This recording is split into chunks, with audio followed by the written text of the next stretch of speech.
하늘에 계시는 거룩하신 하나님, 주의 은혜로 오늘도 말씀 앞으로 인도해 주신 것 주님께 감사 찬양을 드립니다. 한 말씀도 헛되이 받지 않도록 우리 마음을 넓혀 주시고 성령의 감동과 감화하심으로 친히 역사해 주시기를 주님께 부탁을 드립니다. 우리의 연약함을 또 우리의 한계를 고백하고 오직 무에서 유를 창조하신 그 능력과 은혜만을 사모하고 기다립니다. 이 시간 우리 각 사람을 붙잡아 주시고 한 사람도 진리로부터 멀어지지 않도록 인도해 주시기를 더욱 간절히 주님께 기도합니다. 온전히 주께 의지하며 고마우신 예수님 이름으로 기도합니다. 아멘. 네, 성경 이사야서 46장 9절 말씀부터 보시겠습니다. 성경 이사야서 46장 9절입니다. 1024페이지 이사야서 46장 9절.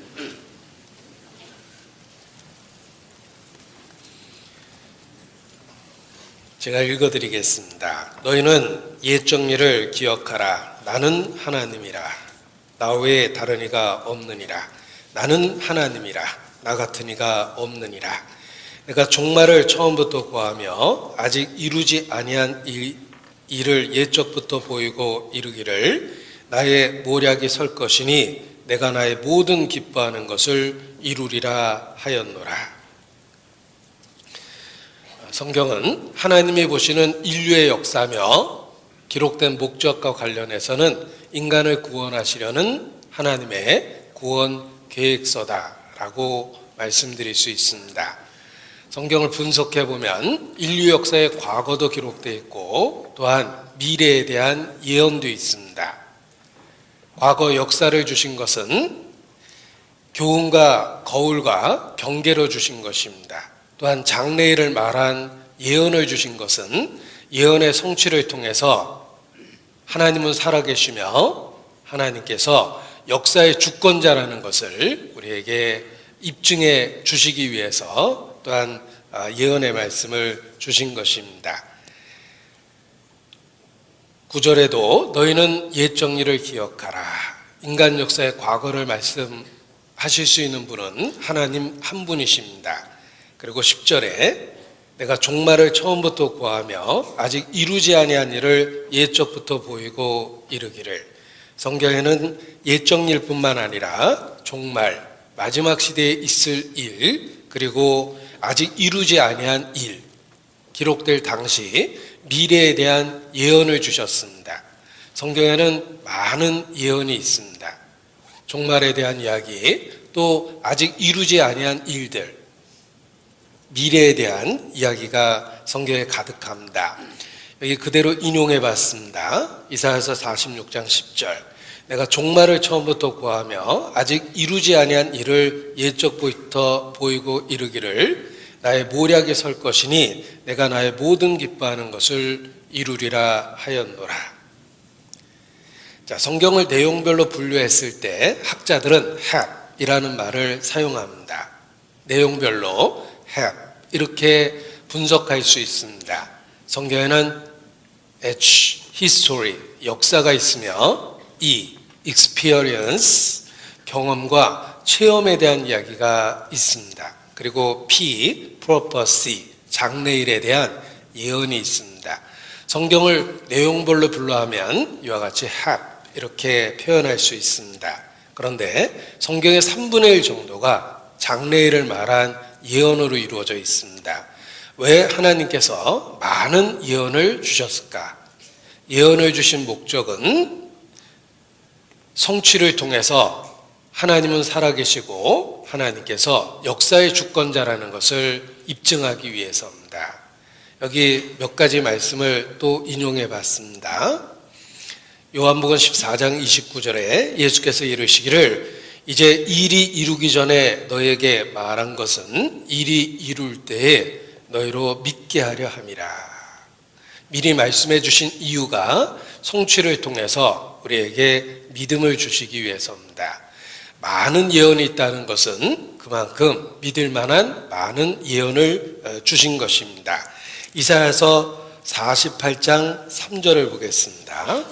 이사야서 48장 3절 같이 읽겠습니다.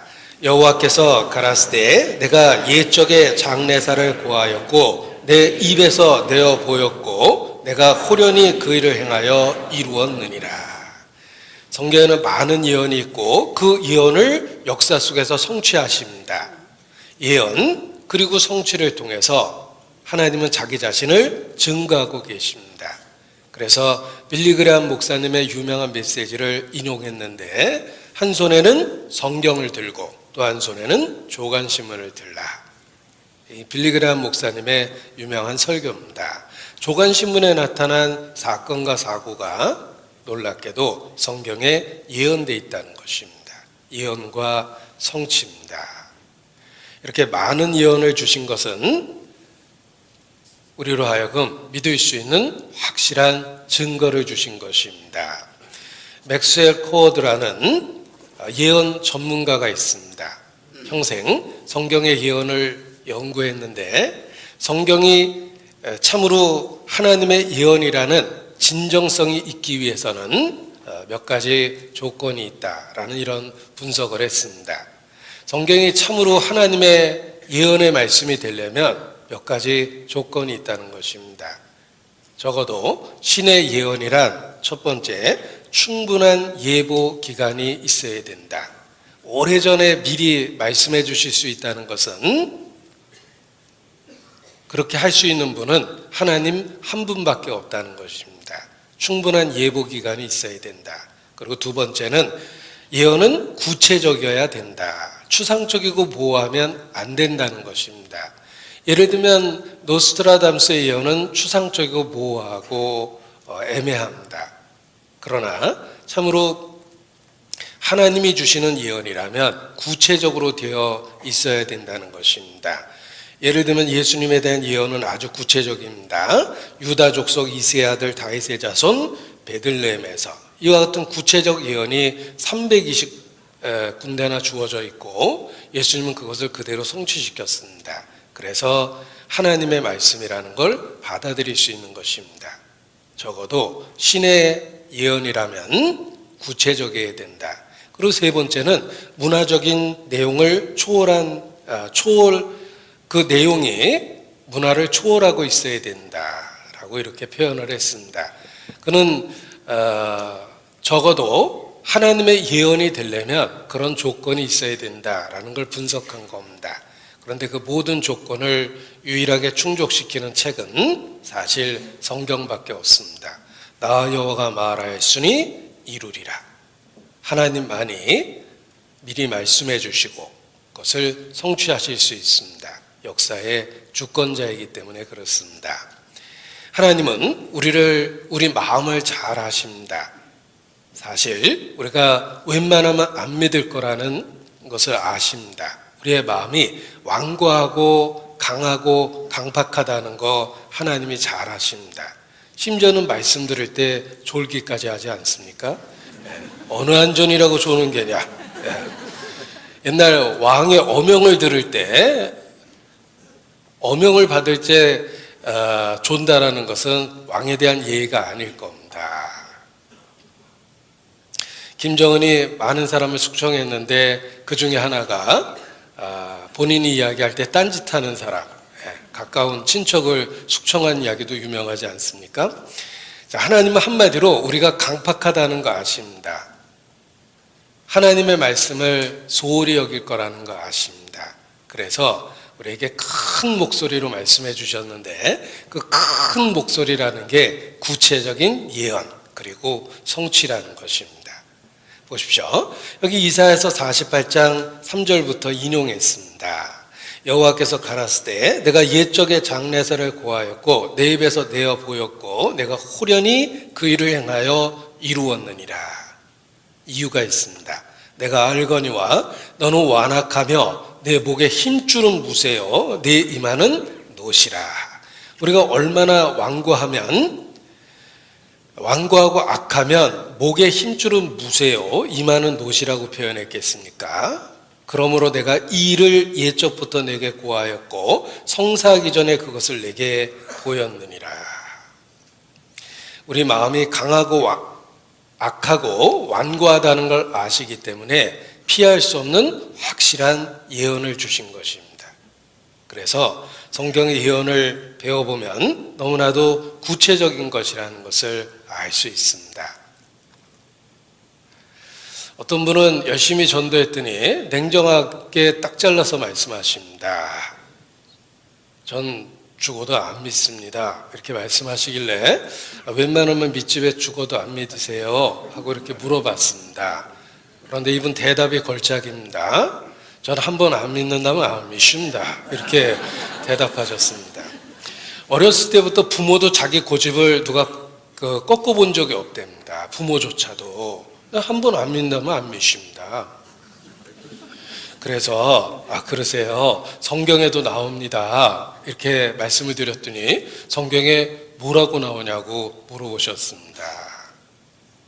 성경에 지옥 가는 이유가 바로 고집이라고 나옵니다.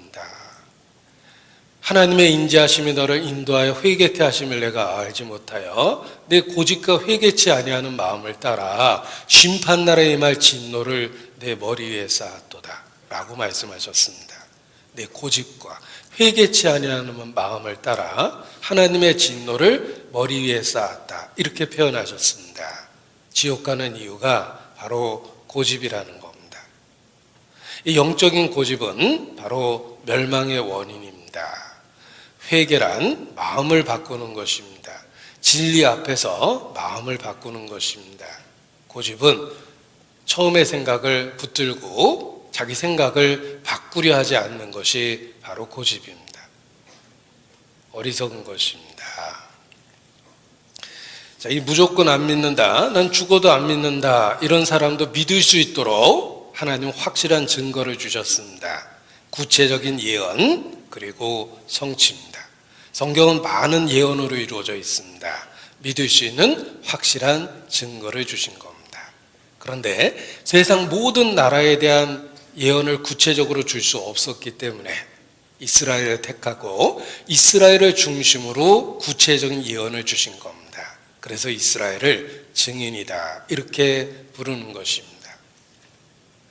만일 성경에 한국 역사, 독일 역사, 중국 역사, 일본 역사, 프랑스 역사, 세계 모든 나라 역사를 구체적으로 기록한다면 이 성경 얼마나 두꺼워지겠습니까? 읽을 수도 없을 것입니다.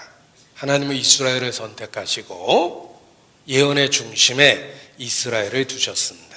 그래서 이스라엘을 중심으로 한 인류의 역사를 기록하신 겁니다. 여기 시간을 절약하기 위해서 성경을 인용했습니다. 이사야서 44장 7절로 8절. 내가 예로부터 너에게 들리지 아니하였느냐, 고하지 아니하였느냐, 너희는 나의 증인이라. 나 외에 신이 있겠느냐, 과연 반석이 없나니 다른 신이 있음을 알지 못하노라. 이스라엘을 증인으로 세우셨습니다. 그래서 내가 옛날 백성을 세운 이유로 나처럼 외치며 고하며 진술할 자가 누구냐, 있거든 될 일과 장차 올 일을 고할지어다. 너희는 두려워 말며 겁내지 마라. 자, 이스라엘을 증인으로 세우시고 될 일과 장차 올 일을 구체적으로 기록하셨습니다. 그리고 그 예언의 성취를 통해서 그 뒤에 하나님이 계신다는 것을 명확하게 입증한 겁니다. 성경의 예언이 얼마나 구체적인지 한 예를 들어보겠습니다. 이스라엘 역사를 공부해 보면 하나님이 아브라함을 부르실 때 갈대아 우르에서 부릅니다. 이 갈대아 우르가 메소포타미아 문명의 중심지였습니다. BC 2000년경이었습니다. 아브라함을 부르시고 아브라함이 이삭을 낳고 이삭이 야곱을 낳고 야곱과 그의 형제들이 이집트에 가서 400년 동안 노예 생활을 합니다. 그때가 이집트 황금기입니다. 하나님은 모세를 통해서 이스라엘을 출애굽시킵니다. 400여 년 만에 탈출시켰는데 그 출애굽이 BC 1446년에 있었습니다.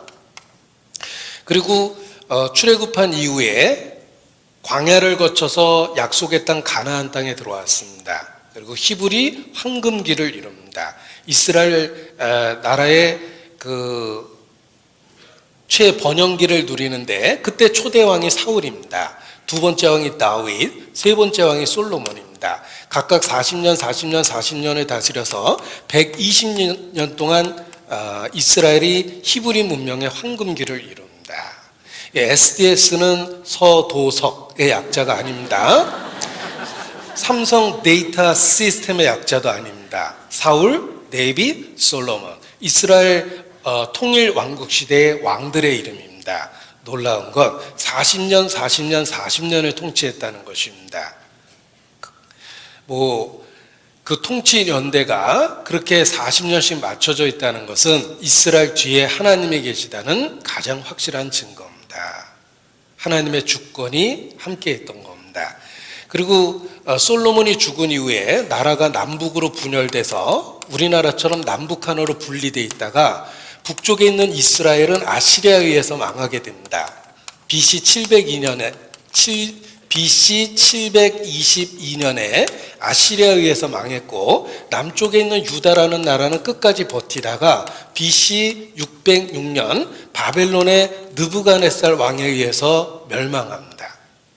그리고 주권을 빼앗긴 상태에서 식민지 생활을 하다가 반역을 일으킴으로 마지막 왕이 두 눈이 산채로 뽑힌 상태로 바벨론의 포로로 끌려가 죽게 됩니다. 그것이 BC 586년이에요. 완전히 망해버렸어요. 나라가 주권을 빼앗긴 건 BC 606년입니다. 그런데 놀랍게도 하나님께서 예언해 주셨습니다. 70년 동안 너희가 포로 생활할 것이다. 미리 예언해 주셨습니다. 정확하게 BC 536년에 이스라엘이 해방됩니다. 70년 만에 해방될 것을 말씀해 주셨는데 페르시아의 고레스라는 왕이 이스라엘을 풀어줍니다. 놀랍게도 고레스가 태어나기 전에 몇백 년 전에 고레스가 풀어줄 거라고 예언하셨어요. 70년이라는 숫자도 미리 말씀해 주시고 고레스라는 왕이 풀어줄 것도 미리 예언해 주셨습니다. 이 고레스가 역사에 나오는 키루스입니다. 그걸 우리가 번역할 때 음을 따서 고레스라고 이렇게 번역한 거예요. 고레스는 페르시아 왕이었습니다. 페르시아가 바벨론을 멸망시키면서 이스라엘을 풀어준 겁니다. 70년 포로 생활에서 해방이 됩니다. 그런데 이런 일이 있기 200여 년 전에 70년 만에 풀어줄 것이다. 고레스가 풀어줄 것이다 라고 구체적으로 예언을 하셨습니다. 성경의 신비 중에 하나인데 여기 보여드리도록 하겠습니다. 이사야서 44장 28절에 그가 태어나기 200여 년 전에 예언되어 있었습니다. 고레스에 대하여 이르기를 그는 나의 목자라 나의 모든 기쁨을 성취하리라 하며 예루살렘에 대하여 이르기를 중건되리라 하며 성전에 대하여 이르기를 내 기초가 세움이 되리라 하는 자니라.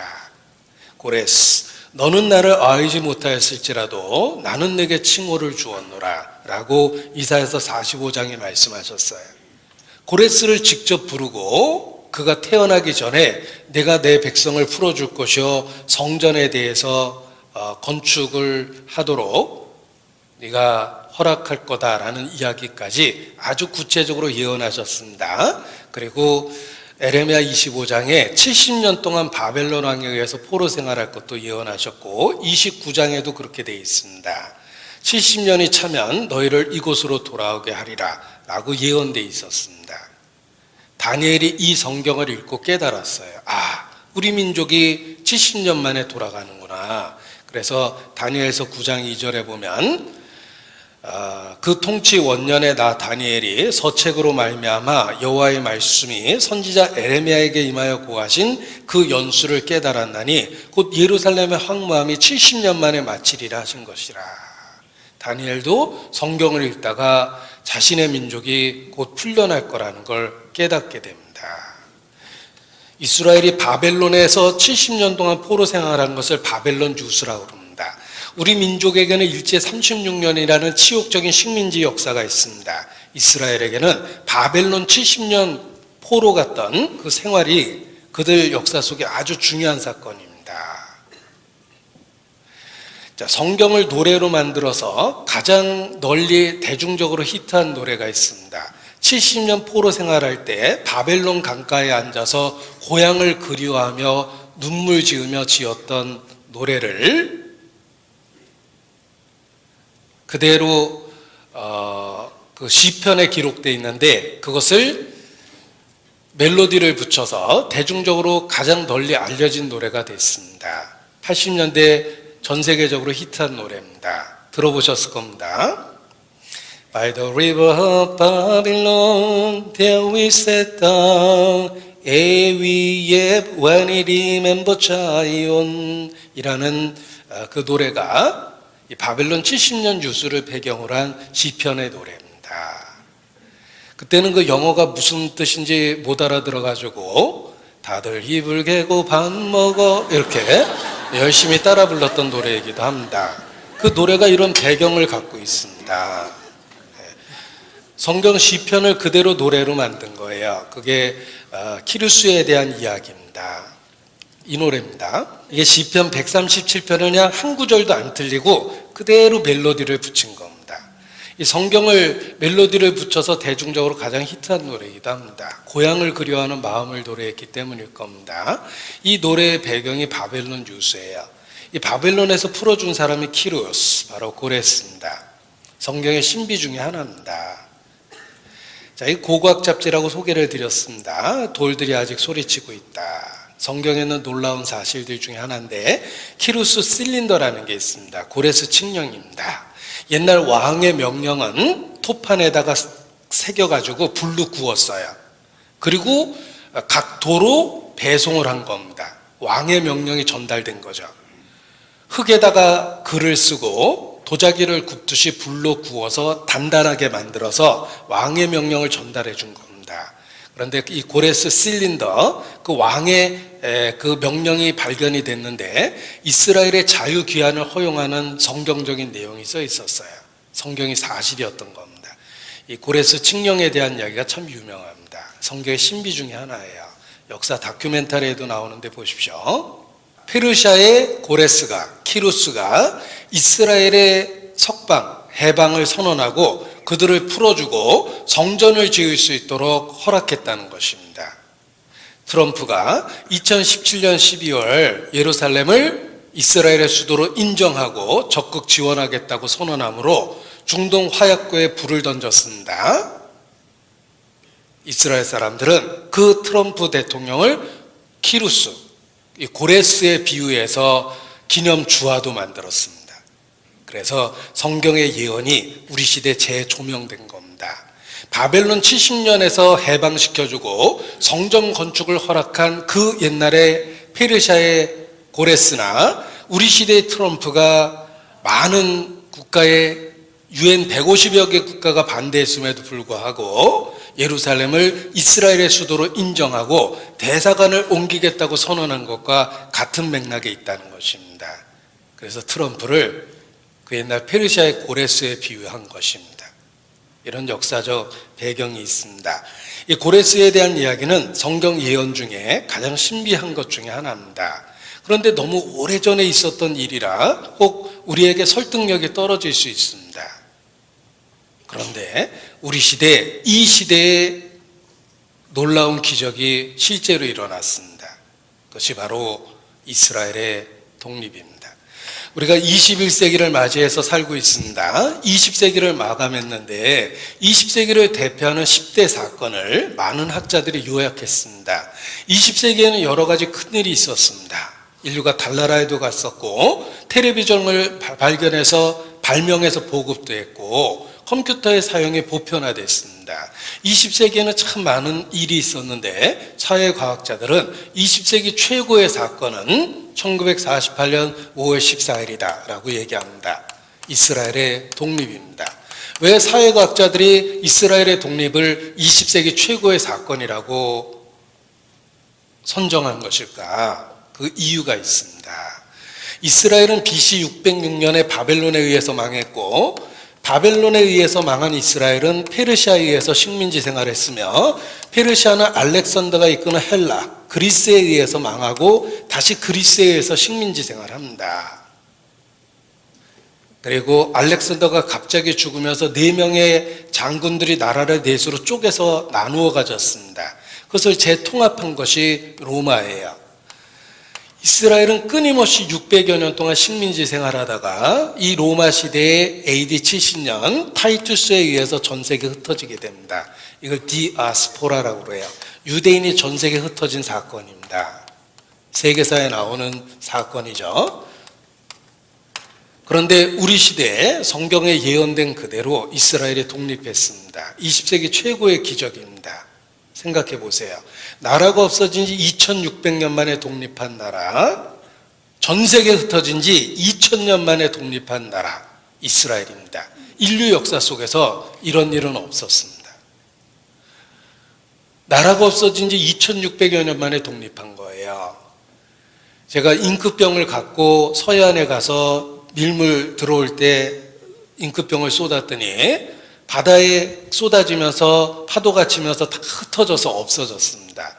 한 5분도 안 돼서 잉크가 다 사라져 버렸는데 그로부터 1년 뒤 다시 잉크병을 갖고 가서 지난번에 쏟은 잉크가 돌아오게 해달라고 간절히 기도했더니 바닷물 사이에 흩어진 잉크 입자들이 돌아오기 시작해서 다시 주변이 모여들어서 제가 잉크를 다시 담아왔다고 이야기하면 말하고 있지만 말도 안 되는 얘기를 제가 지금 하고 있죠.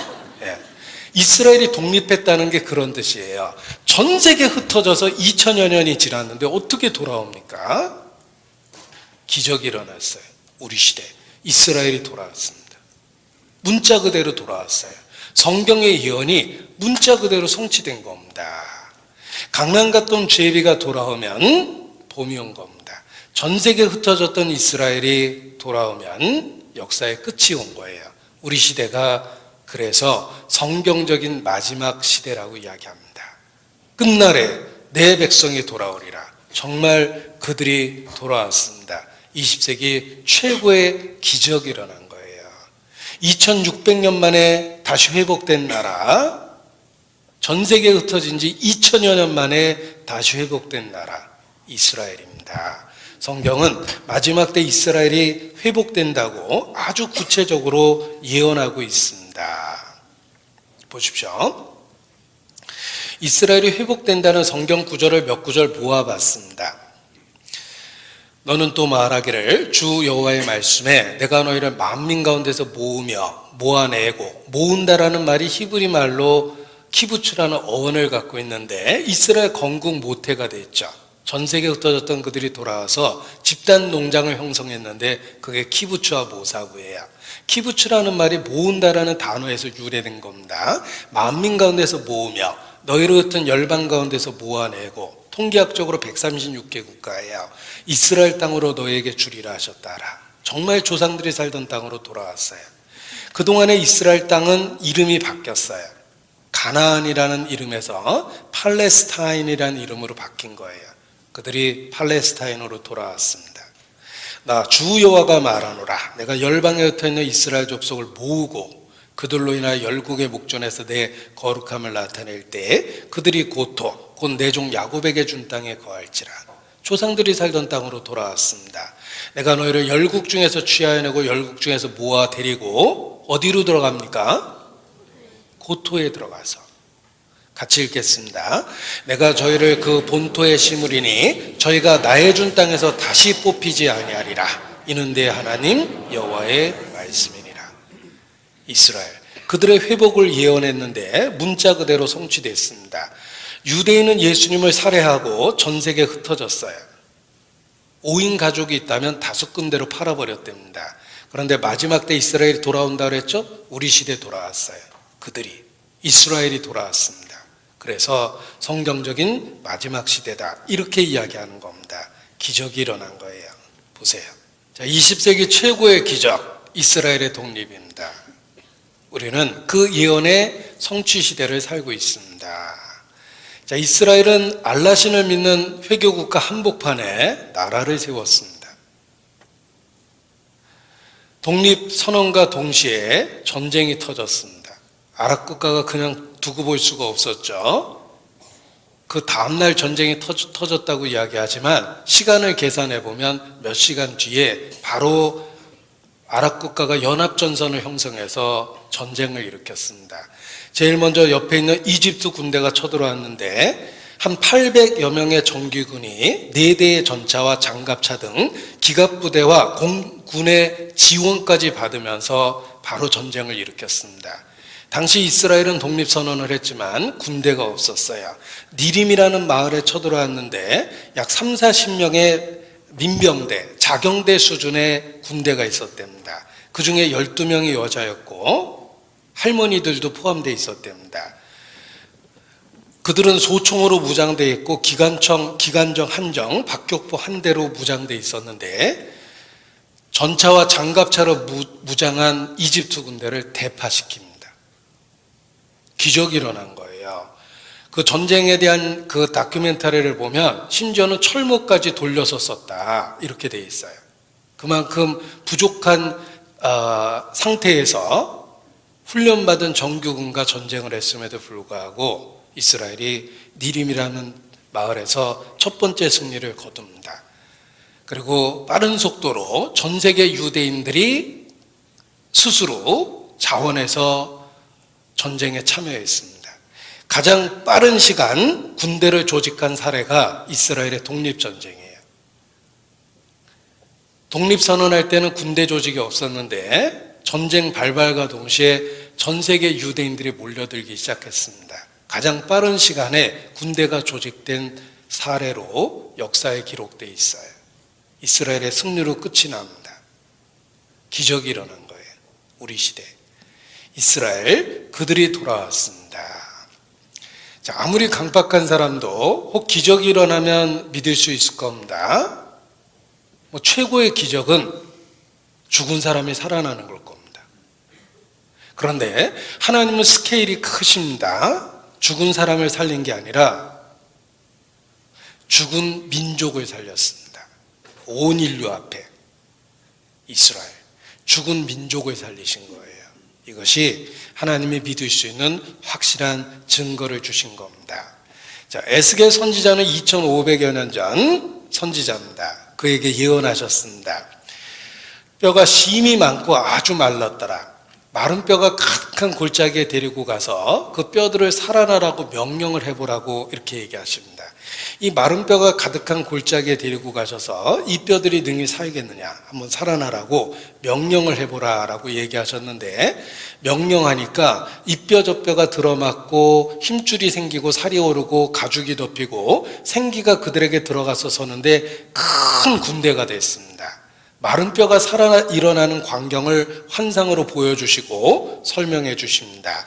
또 내게 이르시되 인자야, 이 뼈들은 이스라엘 온 족속이라. 내가 너희 무덤을 열고 너희로 거기서 나오게 하고 이스라엘 땅으로 들어가게 하리라. 이스라엘의 회복을 마른 뼈가 살아나는 모습으로 보여주신 겁니다. 우리 눈앞에서 불가능해 보이는 일이 일어난 거예요. 자, 선지자를 골짜기에 세웠는데 마른 뼈다귀가 가득했습니다. 이 허접한 그림은 제가 직접 그린 겁니다. 이 선지자를 뼈다귀 가운데 세워놓으신 거예요. 이 뼈들이 살겠느냐 하고 물어보셨습니다. 제가 선지자 대역으로 출연을 했습니다. 이 뼈가 어떻게 살아납니까? 그런데 하나님의 말씀이 주어지니까 이 뼈 저 뼈가 들어맞고 움직이는데 힘줄이 오르고 살이 오르고 생기가 들어가는데 큰 군대가 됐습니다. 기적이죠. 한 사람을 살아 일으켜도 기적인데 죽은 민족을 살리셨어요. 하나님은 스케일이 크시거든요. 우리 눈앞에서 믿을 수 있는 확실한 기적을 준 겁니다. 죽은 민족을 살리셨어요. 에스겔 39장입니다. 에스겔 39장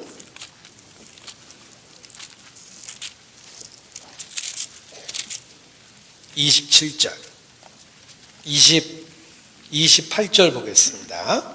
에스겔 39장 28절입니다. 같이 읽죠.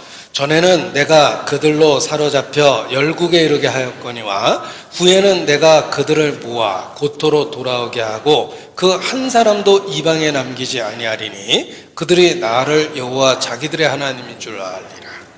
한 사람도 남기지 않고 다 돌아오겠다고 말씀하셨습니다. 오게 하겠다고 그렇게 말씀하셨습니다. 이스라엘은 이것을 그대로 정책적으로 사용합니다. 보십시오.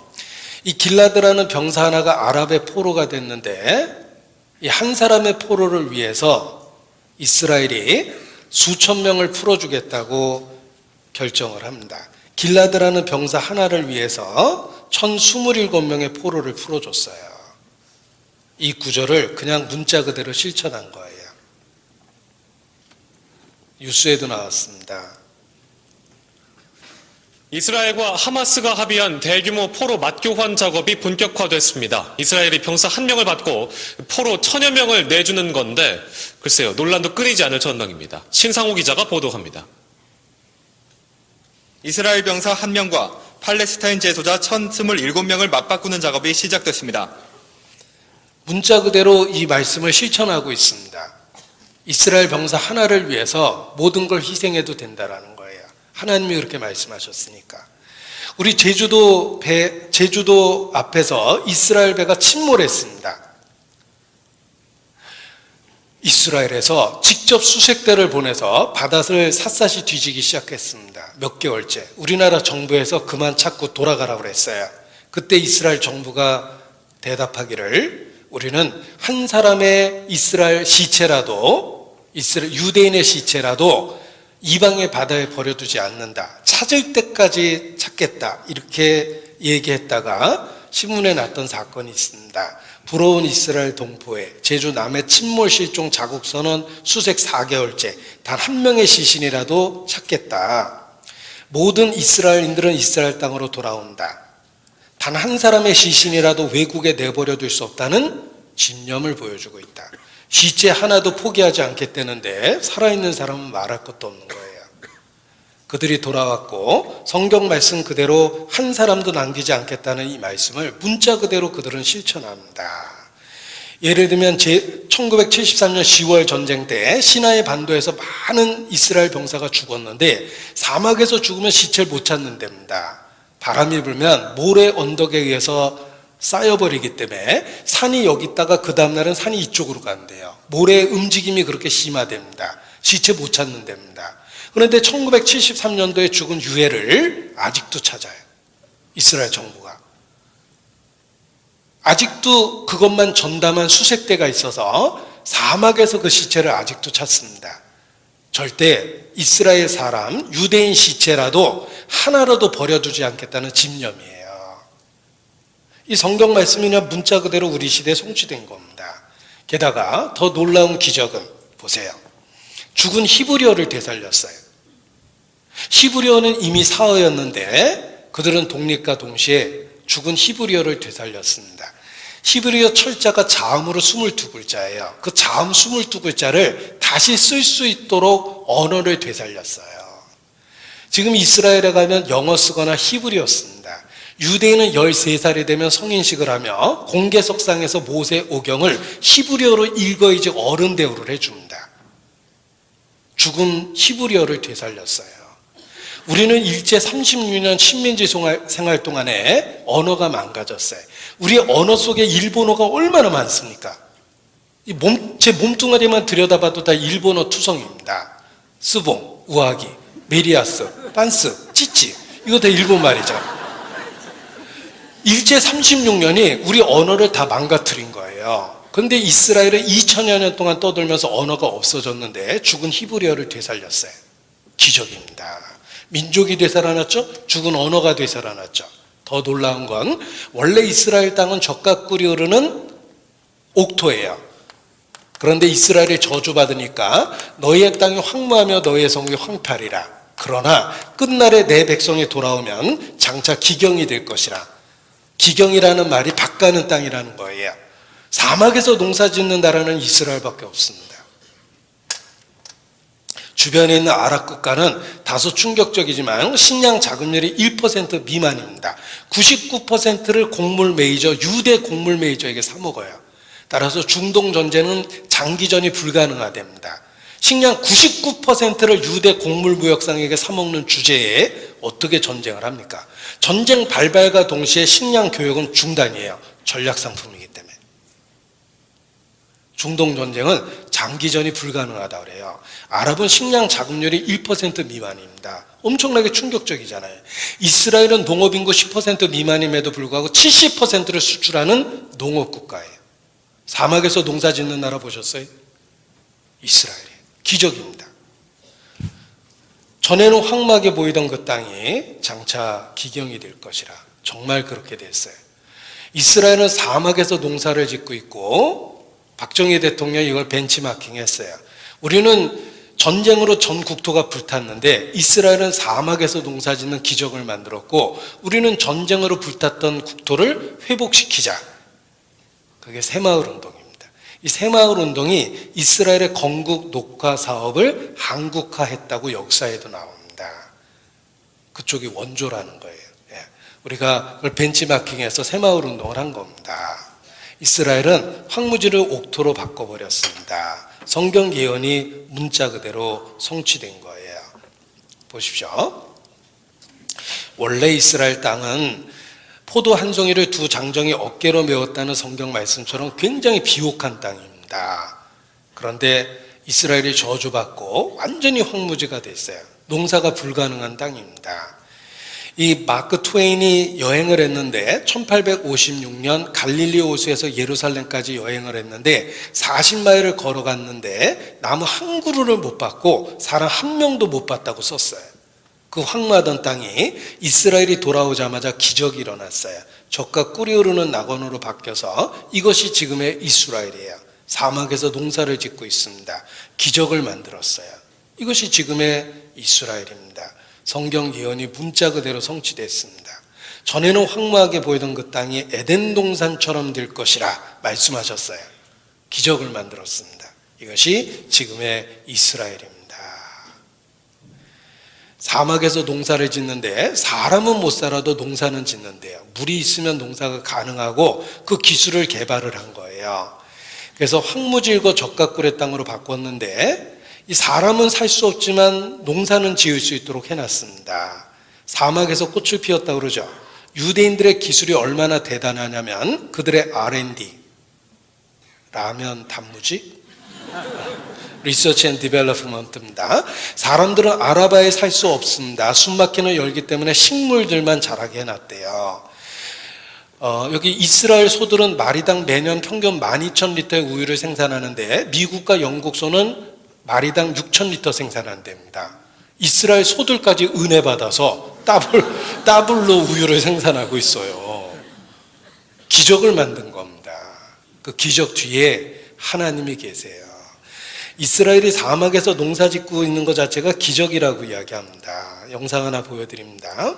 성경의 예언이 문자 그대로 성취됐습니다. 여기 한 구절 보여드릴 텐데 전에는 지나가는 자의 눈에 황무하게 보이던 그 황무한 땅이 장차 기경이 될지라 밭가는 땅이 될지라 사람이 이르기를 이 땅이 황무하더니 이제는 에덴 동산같이 되었고 황량하고 적막하고 무너집 성읍들의 성벽과 거민이 있다 하리니 너희 사면에 남은 이방 사람이 나 여호와가 무너진 곳을 건축하며 황무한 자리에 심은 줄 알리라.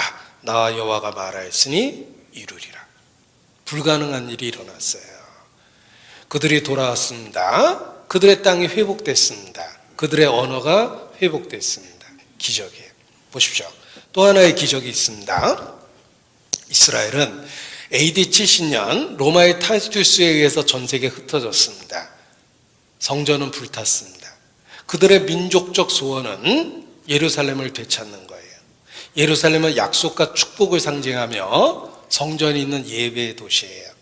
예루살렘을 빼앗겼습니다. 사랑하는 아내를 빼앗긴 것보다 이스라엘은 더 수치스럽게 생각합니다. 그들은 2000년 동안 하나님 앞에 간절히 기도했습니다. 그 첫 번째 기도의 제목이 내년에는 예루살렘에서. 들어보셨죠? 내년에는 예루살렘에서. Next year in Jerusalem. 유대인의 2000년 꿈입니다. 우리 시대에 그 기적이 일어났어요. 보세요. 1948년 5월 14일 이스라엘이 독립했습니다. 그리고 1967년 20년 뒤 6월 7일 이스라엘이 예루살렘을 되찾았어요. 3대 점령지 중에 하나예요.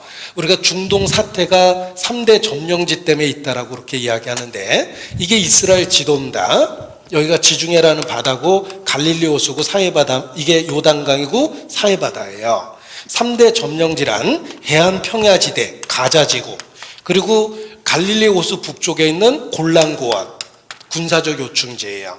그리고 요단강 서평 웨스트 뱅크라는 이것이 3대 점령지입니다. 전쟁 때 빼앗아서 안 돌려준 곳인데 여기 예루살렘에 있어요. 이스라엘이 웨스트 뱅크, 6.1 전쟁 때 웨스트 뱅크를 빼앗으며 예루살렘을 드디어 되찾았어요. 아랍은 성지를 빼앗겼습니다. 알라신을 믿는 아랍은 3대 성지가 있어요. 사우디에 있는 메카, 메디나, 그리고 제3성지가 예루살렘인데 예루살렘을 뺏겼어요. 이스라엘은 그날 예루살렘을 되찾았어요. 2000년 꿈이 이루어졌습니다. 내년에는 예루살렘에서 정말 예루살렘을 되찾았는데 그날 읽었던 성경 말씀이 있습니다. 2700년 전에 예언하셨거든요. 신의 예언은 예보된 기간이 길다 그랬죠. 그래야만 신의 예언이 될 수 있는 조건이 있는 거예요. 2700년 전에 예언된 성경을 읽었습니다. 미가서 4장 같이 찾겠습니다. 예루살렘을 되찾았는데 미가서 4장 6절입니다. 화면에도 찾아놨습니다. 보세요. 그날 읽었던 성경이에요.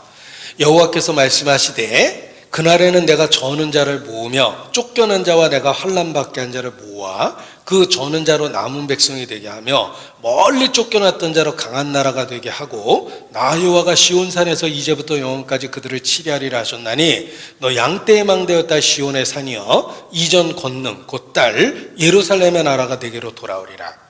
예루살렘을 돌려준다고 예언됐는데 그대로 성취시키셨어요. 우리 시대에 일어난 거예요. 그런데 예루살렘을 돌려주겠다고 말씀하실 때 여기 이스라엘을 저는 자라고 그럽니다. 저는 자를 모으며 저는 자로 남은 백성이 되게 하며. 왜 이스라엘을 저는 자라고 부릅니까? 구약은 믿는데 신약은 안 믿어요. 여호와 하나님은 믿는데 예수님 안 믿죠. 그들은 영적으로 저는 자예요. 그 저는 자를 모아 강한 나라가 되게 하고 예루살렘을 돌려주겠다. 우리 시대의 문자 그대로 성취됐습니다. 예루살렘을 그들이 되찾았어요.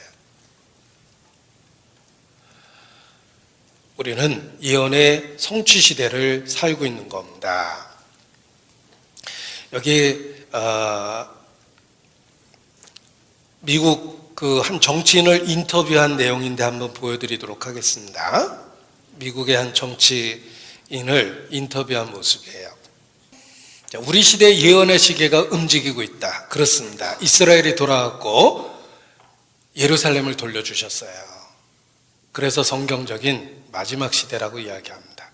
자, 그렇다면 앞으로 어떻게 될까? 성경에 앞으로 어떻게 될지도 예언되어 있습니다. 보십시오. 일단 제가 말씀을 드리고 성경 구절을 찾아드리겠습니다. 성경이 2500년 전에 마지막 전쟁에 대한 이야기를 예언하고 있습니다. 마지막 전쟁이 결국 예루살렘 때문에 중동에서 일어납니다. 예루살렘을 중심으로 주변 나라가 쳐들어와서 마지막 전쟁이 일어난다고 예언되어 있습니다. 그 구체적인 전쟁의 시나리오가 기록되어 있는데 이런 내용입니다. 세상 중앙에 있는 이스라엘을 쳐들어올 텐데 이 성경이 기록될 당시에는 세상 중앙이 어딘지도 몰랐습니다. 그런데 지도를 놓고 보면 지중해 한복판에 이스라엘이 있어요. 세상 중앙에 있는 내 백성을 고토 극한 북방에서 쳐들어올 것이라. 이스라엘 땅 가장 북쪽에는 러시아가 있습니다. 극한 북방이라고 그랬는데 러시아 북쪽으로는 나라가 없어요. 북극해라는 바다만 있습니다. 러시아에. 고토 극한 북방에서 쳐들어오는 나라가 있다. 그 나라 이름을 예언하셨습니다. 곡과 마곡이라는 지역이라고 표현하셨는데 이걸 영어로 쓰면 발음 그대로입니다. 곡과 마곡은 지금의 러시아 땅이에요. 러시아를 소비에트 유니언이라고 불렀습니다. 여러 민족이 합쳐져 있는 연방이었어요. 대표적인 민족을 언급하셨는데 로스, 메색, 두발이라고 이렇게 예언하셨습니다. 놀랍게도 로스는 러시아의 어원이에요. 우리가 외정시대 때 러시아를 로스케라고 불렀고 로스케 어원이 로스입니다. 지금도 영자신문에 보면 러시아를 약자로 러스라고 그래요. 모스코바의 옛말이 메색입니다. 모스코바의 옛말이 메색이며 두발은 두볼스크라는 넓은 러시아에 있는 한 지역이에요. 지금의 러시아가 대장이 돼서 이스라엘의 전쟁을 일으키는데 5나라를 데리고 쳐들어온다고 예언되어 있습니다. 성경에 5나라. 바사, 구스, 붓, 고멜, 도갈마 족속이라고 되어 있는데 바사라는 말은 영어 성경의 페르시아예요. 한문식 음역이에요. 페르시아는 1935년도 이란으로 개칭했고 구스는 영어 성경에 이디오피아 이렇게 되어 있고 붓은 영어 성경에 리비아 이렇게 되어 있습니다. 한문식 음역이라서 그렇습니다. 다 회교 국가예요. 그리고 도갈마 족속은 터키, 지금의 터키 지역입니다. 그 나라가 한편이 돼서 러시아와 함께 이스라엘의 전쟁을 일으키고 그 전쟁이 일어난 그날 하나님이 그 전쟁에 직접 개입하신다고 예언되어 있습니다. 그래서 쳐들어왔던 모든 나라가 이스라엘 산에 엎드러질 거라고 예언하셨어요. 이것이 성경에서 말하는 마지막 전쟁의 시나리오입니다. 너무나 구체적입니다. 여기 그 구절을 인용해 봤습니다. 에스겔 38장인데 로스메색 두바랑 고가 5절에 5나라가 써 있습니다. 바사와 구스와 붓과 고멜과 도갈마 족속을 데리고 쳐들어오는데 마지막 때 이스라엘 산에 전쟁을 일으킬 거라고 말씀하셨습니다. 마지막 때 세상 중앙에 관한 백성을 치고 잘 것이다. 자, 이 예언이 문자 그대로 이루어지고 있다는 걸 먼저 영상을 보여드립니다. 이런 놀라운 예언이 너무나 구체적이며 2500년 전에 예언하셨다는 것입니다. 몇 가지 기사를 보여드립니다. 자, 영어 성경입니다. 영어 성경에 보면 곡과 마곡이라고 써있고 여기 나라 이름이 예언됐는데 로스, 메색, 두발 이렇게 되어 있으며 5절에는 페르시아, 이디오피아, 앤 리비아 이렇게 되어 있죠. 자, 세상 중앙에 관한 이스라엘, 그들을 가장 북쪽에서 쳐들어오는데 러시아입니다. 러시아 옛날 지도를 보면 로스, 마곡, 성경에 있는 지명으로 써있죠. 곡과 마곡의 땅, 로스, 메색, 두발이 쳐들어온다고 예언되어 있습니다. 마곡, 곡과 마곡, 로스, 메색, 두발, 러시아가 바사, 페르시아, 1935년도 이란으로 개칭했습니다. 악의 축이라고 일컬어지는 이란을 데리고 이스라엘의 전쟁을 일으킵니다. 마지막 전쟁은 중동에서 일어납니다. 이게 이제 예언되어 있어요. 두볼스크라는 지역입니다. 언어학적 증거, 역사적 증거, 지리적 증거가 있다. 러시안 페더레이션은 고대 루스라는 국가가 지금의 러시아가 됐다는 거예요. 바사는 페르시아, 구스는 이디오피아, 붓은 리비아다. 페르시아라는 말에 이란이라고 써있죠. 1935년도 이란으로 개칭했습니다. 페르시아, 이디오피아, 리비아를 데리고 쳐들어오는데 이란, 이디오피아, 리비아 보십시오. 마지막 전쟁이 일어납니다. 중동에서. 자, 이건 미국에서 발행하는 예언 잡지예요. 이스라엘은 나의 영광이라고 되어 있는데 마지막 전쟁을 커버 스토리로 다뤘습니다. 곡과 마곡이 쳐들어올 것이다. 이스라엘을. 기사 내용인데 확대해 보겠습니다. This attack, 이 공격은 많은 이슬람 국가들과 러시아로 알려진 지역이 전쟁의 주역이 된다. 똑같은 잡지 최근 겁니다. 최근 거예요. 러시아와 페르시아가 동맹을 맺었다. 러시아를 곰으로 비유합니다. The bear is back. 곰이 돌아왔다. He is on the move. 그가 움직이고 있다. Surprise. 놀라운가? You shouldn't be. 놀랄 필요 없다. It's all in the book of Ezekiel. 에스겔서에 다 써있다. 지금 우리가 배우고 있는 내용입니다. 러시아와 페르시아가 동맹을 맺었는데 여기 기사 내용을 확대해 보겠습니다. Coming invasion. 다가오고 있는 침공.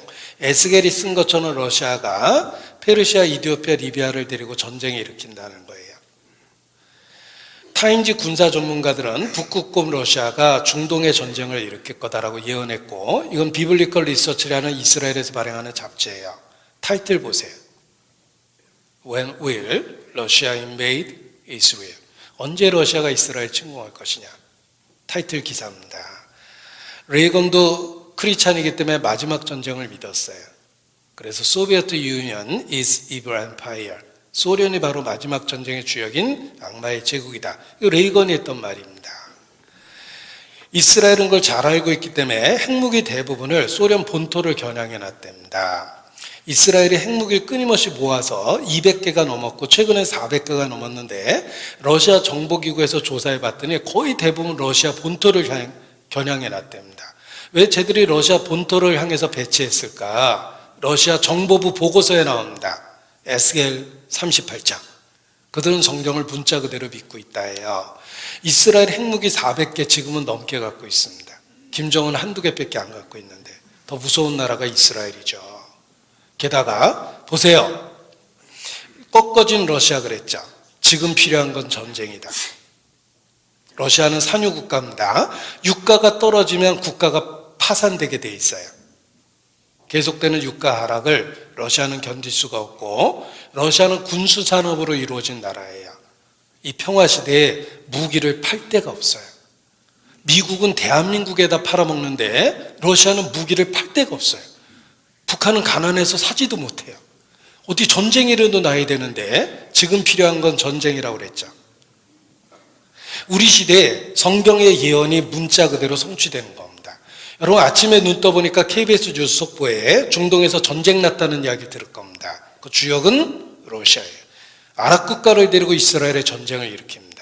너희가 나를 여호와인 줄 알리라.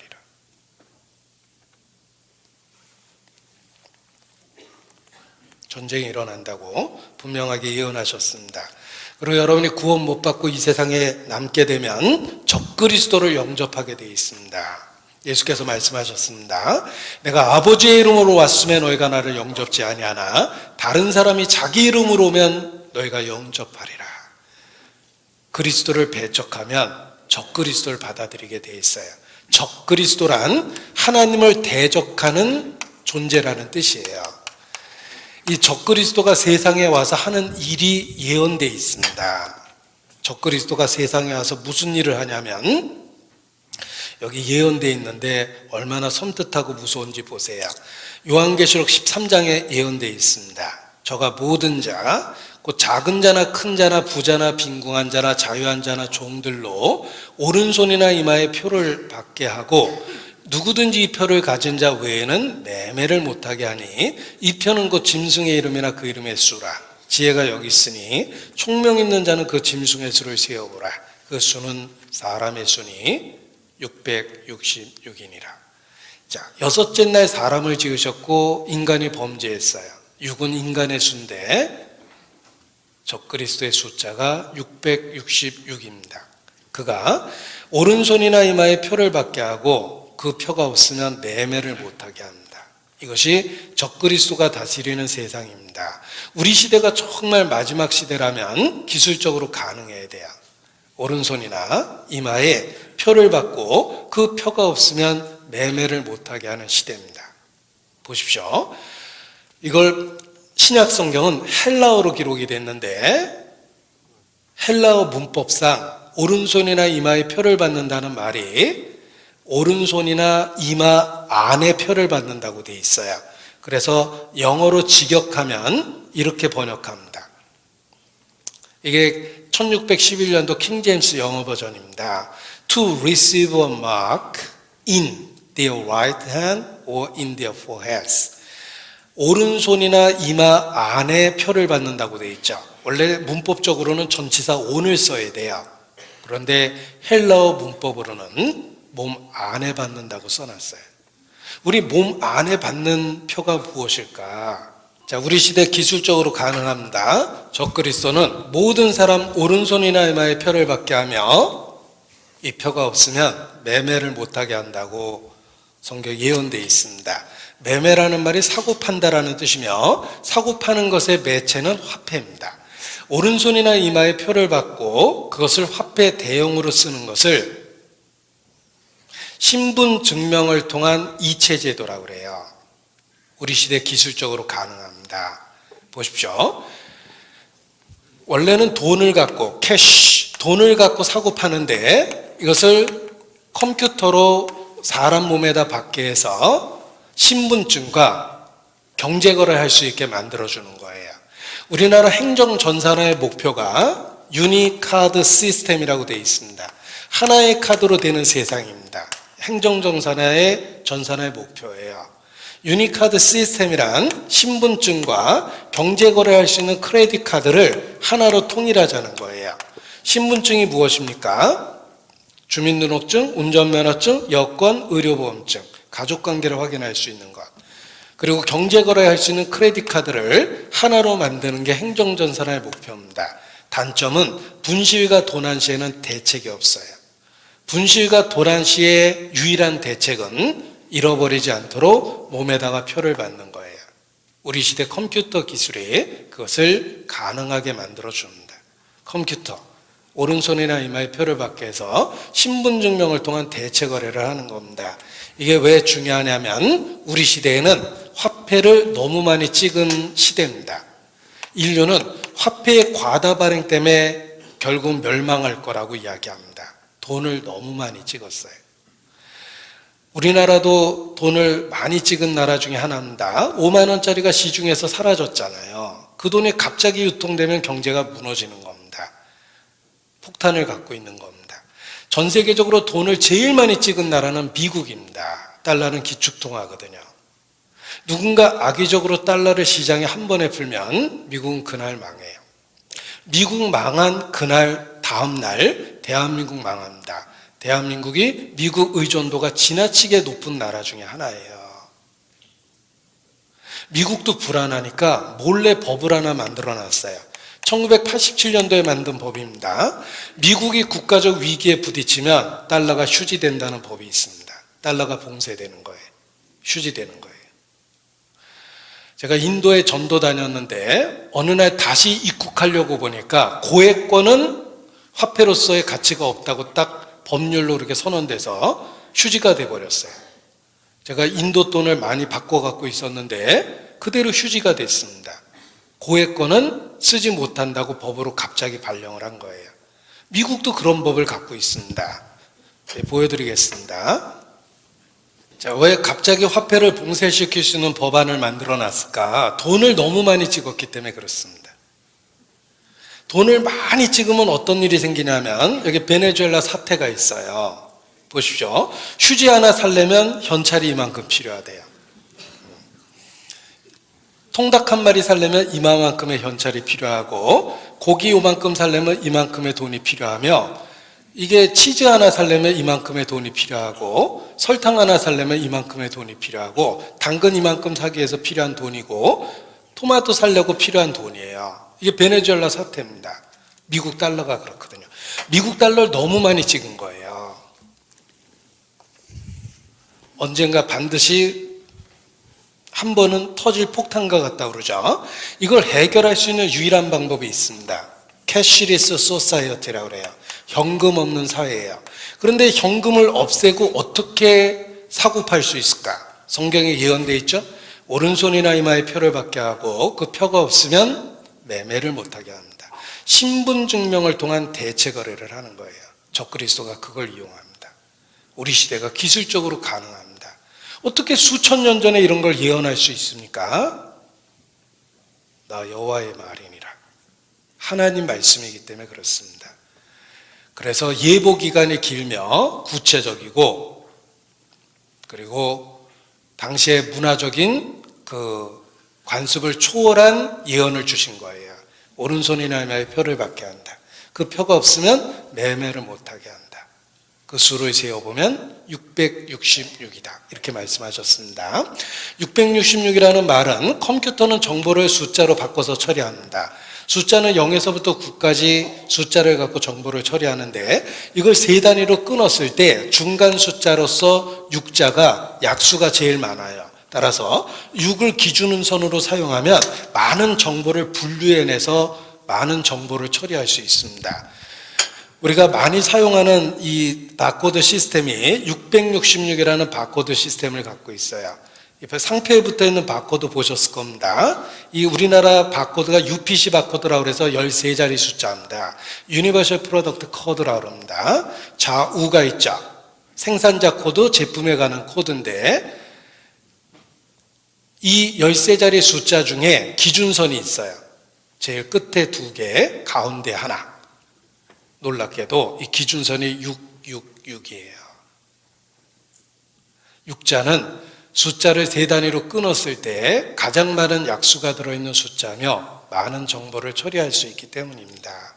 우리가 사용하는 UPC 바코드 분류체계가 666이고 오래전에 사용했던 G로 기억나실 겁니다. 이게 G로 마크예요. 동그라미 3개로 보이지만 확대해서 보면 6자 3개예요.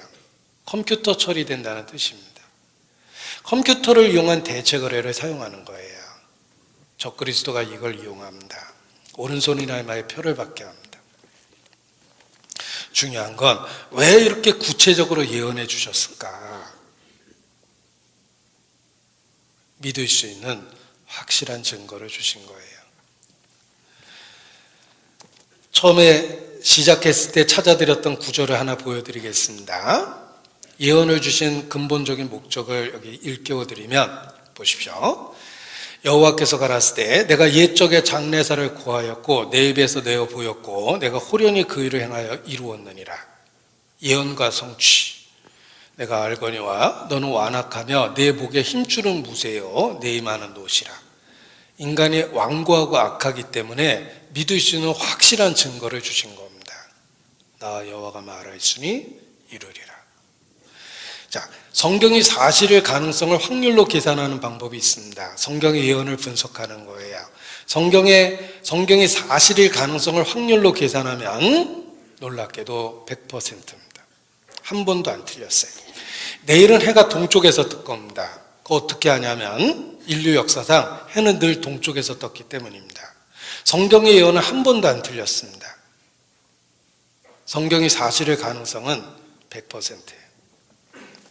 사실 증거가 부족해서 안 믿는 게 아니라 솔직히 얘기하면 믿기 싫어서 안 믿는 거예요. 관심이 없는 거예요. 불어이지려 함이라. 그래서 멸망해도 할 말이 없는 겁니다. 성경은 사실입니다. 하나님은 살아계십니다.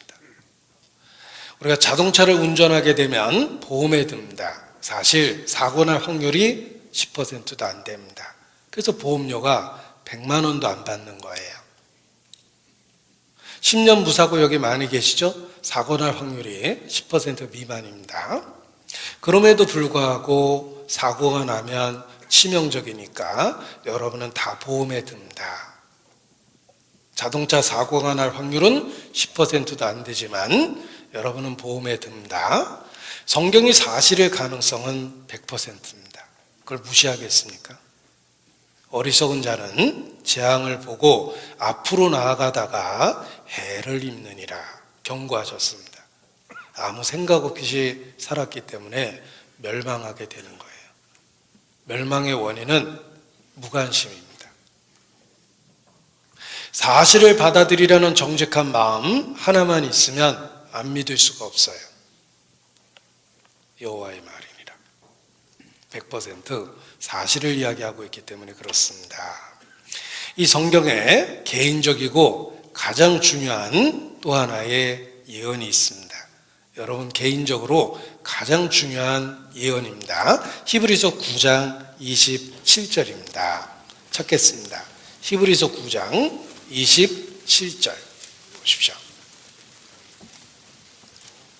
히브리서 9장 27절 개인적이고 가장 중요한 예언입니다. 같이 읽죠. 한 번 죽는 것은 사람에게 정하신 것이요 그 후에는 심판이 있으리니. 개인적으로 가장 중요한 예언은 여러분의 죽음 그리고 그 후에 있는 심판입니다. 세상에서 가장 정확한 예언은 당신은 반드시 죽습니다. 그렇습니다. 우리가 사람이 죽는다는 걸 초상이라고 그러는데 처음 초자를 씁니다. 한 번은 반드시 경험할 일이다. 그래서 옛 조상들도 초상이라고 표현한 겁니다. 한 번 죽는 것은 사람에게 정하신 것이다. 개인적으로 가장 중요한 예언입니다. 그리고 하나님 앞에 교만할 수 없는 이유는 그 죽음이 오늘일 수도 있습니다. 오늘 밤 내 영혼을 도로 취하리니 내 예비한 것이 누구 것이 되겠느냐. 혹 오늘 죽는다면 내가 중요하다고 생각했던 것들은 대부분 중요한 게 아닙니다. 여러분은 하나님 만날 준비를 하셔야 됩니다. 내 하나님 만나기를 내가 예비해야 될 것이니라. 왜냐하면 한 번 죽는 것은 사람에게 정하신 것이요 그 후에는 심판이 있기 때문에 그렇습니다. 하나님 만날 준비를 하셔야 됩니다. 여기 전도서 12장 13절 말씀을 화면에 인용했습니다. 13절 14절을 같이 읽겠습니다. 일의 결국을 다 들었으니 하나님을 경외하고 그 명령을 지킬지어다. 이것이 사람의 본분이니라. 하나님은 모든 행위와 모든 은밀한 일을 선악간에 심판하시리라. 일의 결국을 다 들었으니, 성경은 배우면 배울수록 확실합니다. 성경은 사실이고 하나님은 살아계십니다. 하나님은 모든 행위와 모든 은밀한 일을 선악간에 심판하십니다. 모든 은밀한 일입니다. 아무도 모르는 은밀한 일들이 있습니다. 우리 개인적으로 어떤 일은 그것이 알려진다면 차라리 죽어버리고 싶은 그런 부끄럽고 수치스러운 일도 있습니다. 그러나 결국은 그 모든 은밀한 일들도 하나님 앞에 드러나게 되어 있습니다. 내 죄가 정녕 너를 찾아낼 줄 알라. 감추인 것 중에 드러나지 않을 것이 없고 숨겨진 것 중에 나타나지 않을 것이 없느니라. 모든 은밀한 일이 하나님 앞에 나타나는 그 때가 있습니다. 그것이 바로 심판입니다. 죽음. 그리고 그 5분 뒤 여러분은 하나님의 심판대 앞에서 벌벌벌 떨고 있을 것입니다. 우리는 천둥과 번개만 쳐도 소스라치게 놀랍니다. 대자연 앞에서 두려움을 느낍니다. 그 모든 것을 만드신 하나님 앞에 선다는 것이 얼마나 두렵고 무섭겠습니까? 그 후에 심판이 있다 말씀하십니다. 자, 이게 나라는 존재를 생각해 보십시오. 내가 이 땅에 태어났습니다. 파란만장한 인생을 살고 있습니다. 그리고 어느 날 죽을 겁니다. 끝이 아닙니다. 그 후에 심판이 있습니다. 성경은 심판 이후 불과 유황으로 타는 못에 들어가게 될 거라고 22번이나 반복적으로 경고하셨습니다. 지옥에 대한 말씀이 22번 있으며 그 중에 14번은 예수님이 하신 말씀이에요. 성경은 진실을 이야기해 주고 있습니다. 예수님이 거짓말 하셨다고 생각하진 않으시죠? 14번이나 말씀하셨어요. 죽으면 끝이 아닙니다. 형벌의 세계가 있습니다. 옛 조상들도 본능적으로 알았어요. 그래서 죽으면 황천 간다고 표현한 겁니다. 형벌의 세계가 있다는 것을 본능적으로 알았습니다. 상여가 나갈 때 하는 말 중에 하나가 어이가이 어이가이. 어떻게 거기에 가겠느냐? 형벌의 세계가 있습니다. 한 번 죽는 것은 사람에게 정하신 것이요 그 후에는 심판이 있습니다. 생각해 보면 출생과 관련해서 나의 선택은 없습니다. 솔직히 내가 태어나고 싶어 태어난 게 아닙니다. 그래서 철학자들은 우리는 태어나 버렸다 이런 표현을 쓰고, 또 우리는 세상이라는 무대에 내동댕이 쳐졌다 이렇게 표현하기도 합니다. 나의 선택이 아니었어요. 출생과 관련한 나의 선택은 없습니다. 죽음이 그렇습니다. 죽음과 관련해서 여러분의 선택은 없습니다. 여러분이 원하든 원하지 않든 어느 날 죽음은 현실이 됩니다. 심판이 그렇습니다. 여러분이 믿든 안 믿든 어느 날 하나님의 심판대 앞에 서서 벌벌벌 떠는 날이 옵니다. 사람에게 정하신 것이기 때문에 그렇습니다.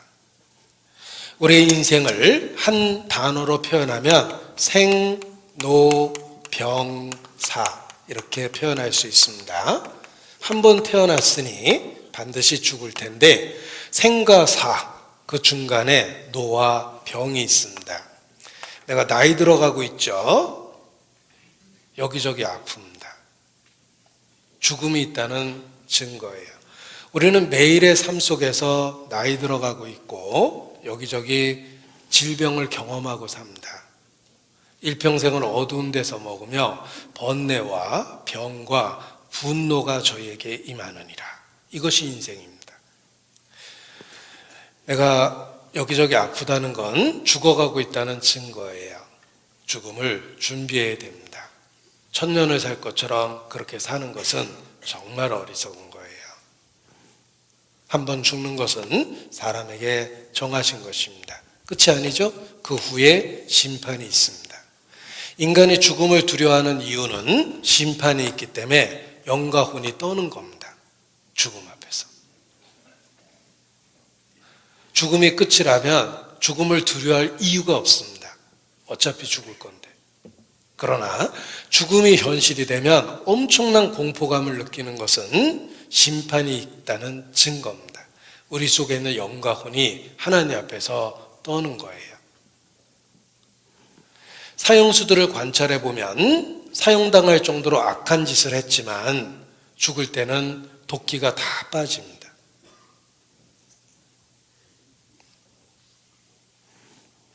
사형수가 죽음 앞에서 느끼는 공포는 심판이 있다는 또 하나의 증거라고 그럽니다. 다른 사람 죽일 때 눈 하나 깜짝 안 했던 살인범들이 자기 죽음 앞에서는 어린아이처럼 떨다가 죽었어요. 역사가 증거합니다. 그 사형수들이 죽음 앞에서 느끼는 공포, 그것이 심판에 대한 증거다라고 이야기합니다. 죄삭은 사망이며 첫째 사망은 육체가 죽는 것이고 둘째 사망은 영혼이 지옥으로 떨어지는 겁니다. 사형수가 죽음 앞에서 느끼는 공포는 심판에 대한 증거입니다. 제가 책을 통해서 직접 확인했습니다. 자살을 시도했다가 살아난 사람 85%가 살아난 걸 기뻐했답니다. 그 이유는 죽음을 경험하는 순간 상상도 할 수 없는 공포감에 휩싸였답니다. 높은 곳에서 뛰어내렸는데 1, 2초도 되지 않는 짧은 순간에 엄청난 공포감에 사로잡혔고 약물을 목구멍으로 집어넘겼는데 약효가 퍼지기 시작하니까 생각지도 못한 공포감에 휩싸였답니다. 손과 발로 기어서 응급실까지 재발로 온 사람도 있습니다. 자살을 시도했다가 살아난 사람 85%가 살아난 걸 엄청나게 기뻐했습니다. 죽음이 현실이 되는 순간 전혀 다른 상상하지도 못했던 세계가 펼쳐지고 엄청난 공포감에 사로잡혔답니다. 그 교회 다니는 분이 병원에 갔는데 암이라는 진단을 받았어요. 한동안에 너무 혼란스러웠는데 내가 깨끗하게 죽자 라고 생각하고 차를 몰고 바닷가를 갔습니다. 차를 세워놓고 바다를 향해서 헤엄을 쳤대요. 죽으려고. 꽤 멀리 헤엄을 쳤습니다. 파도 한 번, 두 번 탁 맞으니까 혼미해졌습니다. 아, 죽는 거구나 라고 생각하는 순간 상상도 못했던 공포감에 휩싸였대요. 그런 공포는 난생 처음 경험해봤답니다. 손발을 휘젓대요. 살려고. 그런데 딱 돌아보니까 너무 멀리 헤엄쳐서 나온 거예요. 그 순간에 거꾸로 기도했답니다. 하나님 살려주시면 하루를 살아도 내가 의미 있게 살겠다고 그렇게 기도하고 발버둥 쳐가지고 간신히 혼자 살아남았어요. 그리고 글을 썼어요. 자기가 경험한 걸. 자신은 죽음은 편하게 받아들일 수 있을 거라고 생각했는데 엄청난 공포가 기다리고 있었다. 죽을 준비가 안 돼 있었다. 이런 글을 썼어요. 여러분 죽으면 끝이 아닙니다. 그건 자기 생각이에요. 그 후에 심판이 있습니다. 하나님 만날 준비하셔야 돼요. 여기 칼 맞은 시체가 하나 발견됐는데 자살일까 타살일까 알 수 있는 아주 기본적인 방법이 있습니다. 타살은 남이 찌른 거니까 망설이지 하고 한 번에 푹 찌르지만 자살한 시체는 죽으려고 모진 마음을 먹었지만 주저한 흔적이 가득해요. 심리적으로 그걸 넘어갈 수 있는 사람은 아무도 없어요. 죽음이 현실이 되는 순간에 엄청난 공포감이 주저한 흔적을 만들어내는 거예요. 내 하나님 만나기를 예비해야 될 것이니라. 나와 사망은 한 걸음뿐이니이다. 이렇게 살아있는 것, 죽음은 또 다른 세계로 나가는 통로예요. 딱 한 걸음입니다. 여러분의 호흡이 멈추는 순간 하나님 앞에 서 있게 되는 거예요. 나와 사망은 한 걸음뿐이니이다. 하나님 앞에 선다는 것이 엄청난 공포감을 만들어내는 것입니다. 그리고 생각해보면 심판이 있다는 게 당연합니다. 왜냐하면 보세요. 우리가 살고 있는 이 세상을 관찰해 봤을 때 10명의 도둑놈이 있습니다. 몇 명 잡힐 것 같습니까? 안 잡히는 도둑놈이 더 많아요. 10명의 살인범이 있습니다. 몇 명 잡힐 것 같습니까? 안 잡히는 살인범 더 많습니다. 화성 연쇄살해범도 안 잡혔고 대구 개구리 5소년을 살해한 범인, 남의 생떼 같은 자식 5을 죽이고 어디서 늙어가고 희덕거리고 있을 거예요. 아직 안 잡혔어요. 우리가 살고 있는 이 세상은 의롭지도 않고 공평하지도 않습니다. 그래서 누군가의 말처럼 신은 없다. 이런 세상을 신이 두고 볼 리가 있겠는가? 이렇게까지 얘기합니다. 우리가 살고 있는 세상은 의롭지도 않고 공평하지도 않습니다. 어떻게 하나님께서 이런 세상을 방치하십니까? 행악자로 인하여 불평하지 마라. 내가 갚으리라. 악한 일을 행한 자는 심판의 부활로 나오리라. 죽음 이후에 심판이 있기 때문에 그냥 두신 거예요. 우리가 영화를 빌려보면 긴 영화는 DVD 2장으로 되어 있는 영화가 있습니다. 영화 1편만 보면 나쁜 놈이 잘 됩니다. 사건이 뒤죽박죽이죠. 영화 끝까지 보셔야 돼요. 영화 2편을 마저 보면 나쁜 놈이 망하고 있고 사건이 해결되어 있어요. 우리가 살고 있는 세상은 영화의 1편입니다. 죽음 이후에 심판이 있기 때문에 그냥 두신 거예요. 그래서 미국 사람들은 범인을 못 잡으면 GOK라고 그래요. 범인 못 잡은 사건을 미국 사람들은 GOK라고 그럽니다. 뜻이 있습니다. God only knows. 하나님 많이 알고 있다. 이런 뜻이에요. 하나님의 법정에 서게 될 거라는 뜻입니다. 한 번 죽는 것은 사람에게 정하신 것이요. 그 후에는 심판이 있다. 역사를 공부해 보니까 시카고의 밤의 제왕이라고 일컬어졌던 알카포네가 있습니다. 인간이 할 수 있는 모든 악행을 저질렀고 살아있을 때 300여 명을 살해한 혐의를 받았음에도 불구하고 한 번도 기소되질 않았어요. 오히려 세금 포탈 이런 거 갖고 법정에 섰는데 여러분 알카포네가 했던 말이 역사에 그대로 전해져 옵니다. 법정에서 했던 말이에요. 나는 선량한 시민으로 이 나라를 위해서 지금까지 희생하며 살아왔다. 그런데 이 나라는 나를 범죄자 취급한다. 이렇게 큰 소리 친 게 알카포네예요. 300여 명을 살해한 혐의를 받았다고 그랬죠? 이 세상은 악인이 잘 되는 세상이에요.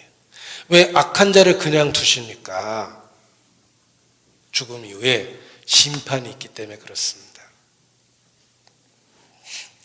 요즘에 인기 있는 드라마 중에 하나가 범죄 수사 드라마입니다. CSI, 과학수사대 이런 겁니다. 자, 그런 드라마는 일정한 형식을 갖고 씁니다. 일단 피해자를 보여줘요. 평범한 피해자의 삶을 보여줘서 그 사람에 대한 호감을 갖게 하고 그 사람이 끔찍하게 살해되는 모습을 보여줍니다. 그 순간에 모든 사람들은 그 드라마를 끝까지 봐야 돼요. 왜냐하면 범인 잡히는 걸 보고 싶어서 끝까지 보는 거예요. 그런데 만약 범죄 수사 드라마에 끝까지 봤는데 범인이 안 잡혔어요. 그럼 어떻게 될 것 같습니까? 방송국에 항의합니다. 무슨 드라마를 이렇게 찝찝하게 만들었냐. 그 드라마를 보는 이유는 범인 잡히는 걸 보려고 그런 거예요.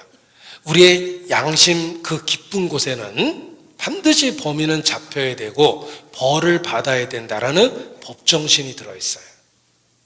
성경은 법과 도덕에 완전한 영향을 주었다고 그랬죠? 우리 본능 속에 있는 그 법정신, 삽필규정이라는 법정신, 인과응보라는 법정신은 하나님이 심어놓은 거예요. 반드시 심판받는 때가 있다는 걸 가르쳐 준 거예요. 죽음, 끝이 아닙니다. 그 후에 심판이 있습니다. 여기 심판이 있다는 내용을 성경을 갖고 쭉 정리를 해봤습니다. 보십시오. 나의 이 가죽, 이것이 썩은 후에 내가 육체 밖에서 하나님을 보리라. 하나님 만나셔야 됩니다. 죽음 이후에는 심판이 있습니다. 하나님은 모든 행위와 모든 은밀한 일을 선악간에 심판하시리라. 내가 어찌하여 내 형제를 판단하며 어찌하여 내 형제를 업신여기느냐. 우리가 다 하나님의 심판대 앞에 서리라.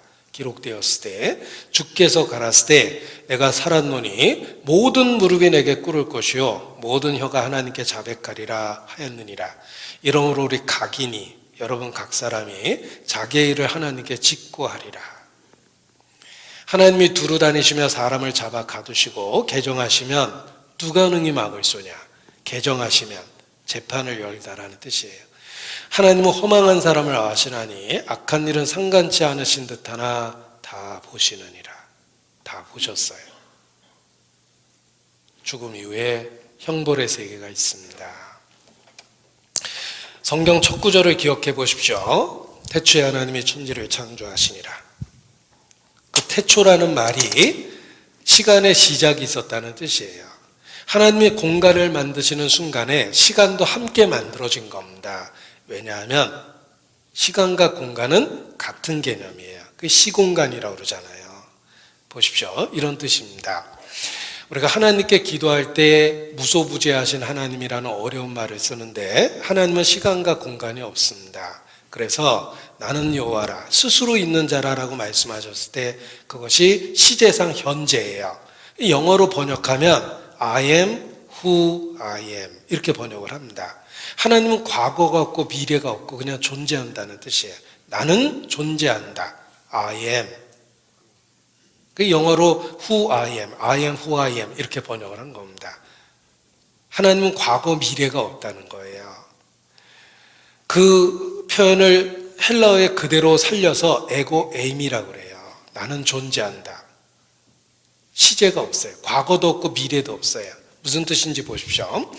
시간은 공간에 의해서 만들어진 거예요. 여기 태양이 있습니다. 수성, 금성, 지구예요. 내가 지금 살고 있는 별입니다. 이게 1억 5천만 킬로미터예요. 우리가 보고 있는 태양은 정확하게 표현하면 8분 전 태양을 본 거예요. 태양빛이 지구까지 오는데 8분 걸렸거든요. 자, 수금, 지화, 목토, 천의 명. 태양계 끝에 갔습니다. 태양계 끝에 가면 내가 보고 있는 태양은 사실 30분 전의 태양이에요. 태양빛이 빛의 속도로 여기까지 오는데 30분이 걸려요. 하나님은 천지에 충만하십니다. 하나님은 여기도 있고 여기도 있고 여기도 있고 우주 끝에도 계세요. 하나님은 천지에 충만하십니다. 지금 일어나고 있는 일을 보고 있죠? 조금 뒤로 가볼까요? 8분 전의 일을 지금 보고 있고 30분 전의 일을 지금 보고 있고 1년 전, 10년 전, 1000년 전 일을 지금 보고 있다는 뜻이에요. 하나님은 시간이 없어요. 그래서 아브람과 이삭과 야곱의 하나님이다. 그들은 내 앞에 다 살아있다. 이렇게 얘기하신 거예요. 여러분이 죽음을 건너가는 순간 시간이 없어집니다. 이게 얼마나 무서운 말인지 생각하셔야 돼요. 여러분이 30년 전에 간음했습니까? 이제는 잊혀질만 하죠? 하나님 앞에는 지금도 간음하고 있는 거예요. 시간이 없거든요.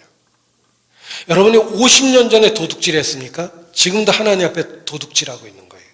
하나님은 시간이 없어요. 제가 부끄러운 얘기지만 어렸을 때 어머니 저금통 흔들고 동전 꺼냈던 기억이 있습니다. 50년 전 일인데 지금도 문득문득 생각이 나요. 그 어머니 저금통 흔들고 있는 제 모습이 느껴집니다. 얼마 전에 있었던 일 같아요. 50여 년 전의 일인데 부모의 물건을 도적질하고 죄가 아니라고 하는 자는 멸망케 하는 자의 동륜이라 라고 말씀하셨는데 멸망케 하는 자가 마귀예요. 마귀 짓을 한 거예요. 부모한테. 수십 년 전의 일인데 얼마 전 일처럼 문득문득 떠오릅니다. 모든 죄가 그렇습니다. 내 죄가 정녕 너를 찾아낼 줄 알라. 그래서 죽음을 가까이 하면 옛날에 지었던 죄가 생생하게 떠오르는 거예요. 하나님 앞에 가야 되는데 하나님은 시간과 공간이 없어요. 우리 모든 죄가 현재형으로 나타나는 겁니다. 어떤 분은 70 넘어서 돌아가신 분입니다. 죽기 전에 젊었을 때 지었던 죄 때문에 굉장히 괴로워하셨어요. 30대 초반에 외도를 했답니다. 아무도 모르는데 30대 초반에 있었던 그 일이 70이 넘어서 돌아가실 때까지 너무 마음에 부담이 됐던 거예요. 사람이 해서는 안 될 일을 내가 했다. 이렇게 느끼고 돌아가시는 순간까지 그 외도한 시간과 공간과 대상을 정확하게 기억하셨어요. 낙원장 203호. 수십 년 전의 일이 기억에서 안 지워지는 거예요. 여러분, 칼로 쭉 그면 쓰라리고 아프죠? 1년만 지나면 하나도 안 아파요. 그러나 칼로 근 흔적은 살아있는 한 평생 갖고 사는 거예요. 죄가 그래. 그 당시에는 너무너무 괴로웠는데 1년, 2년 지나니까 사라져버렸죠. 그러나 죄를 지은 그 흔적은 평생 갖고 사는 거예요. 그리고 하나님 만나셔야 돼요.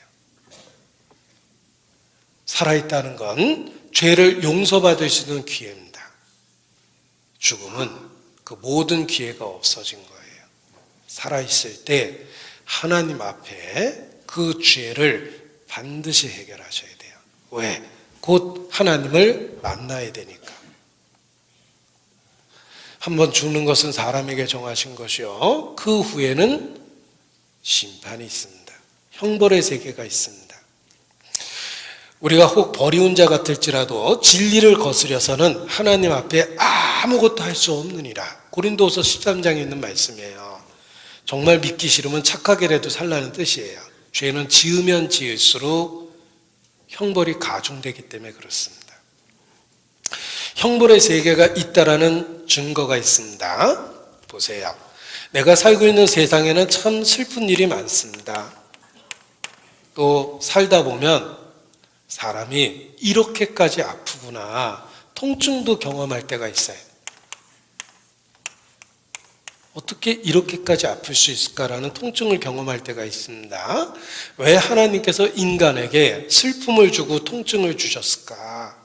그 이유는 죄 때문입니다. 인간이 범죄하고 죄가 얼마나 치명적인지 가르쳐 주시려고 죄의 결과로 슬픔을 주고 통증을 주신 거예요. 여호와께서 인생으로 고생하게 하심이 본심이 아니시로다 라고 말씀하셨는데, 우리가 경험하는 슬픔과 통증은 죄의 결과로 주신 거예요. 죽음을 건너가면 모든 죄에 대한 심판을 받습니다. 우리가 경험했던 슬픔과 통증이 수백 배, 수천 배로 증폭한다는 뜻입니다. 여러분이 경험한 슬픔은 무엇입니까? 살면서 절대로 마음에 지울 수 없는 슬픔이 있습니다. 사별. 사랑했던 사람들이 하나둘씩 없어져요.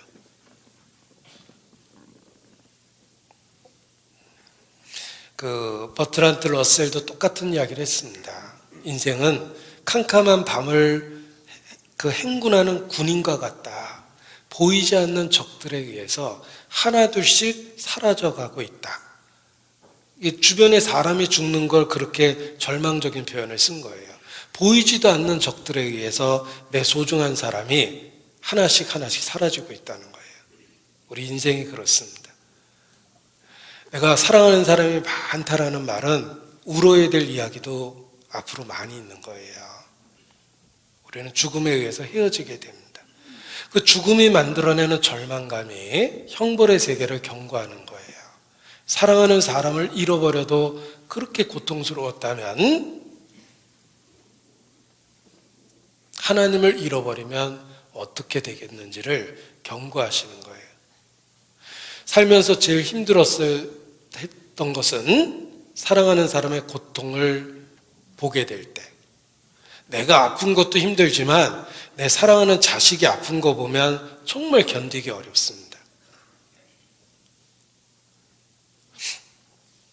저희 어머니가 팔을 다쳐가지고 이렇게 병원에 갔는데 어긋난 상태에서 의사가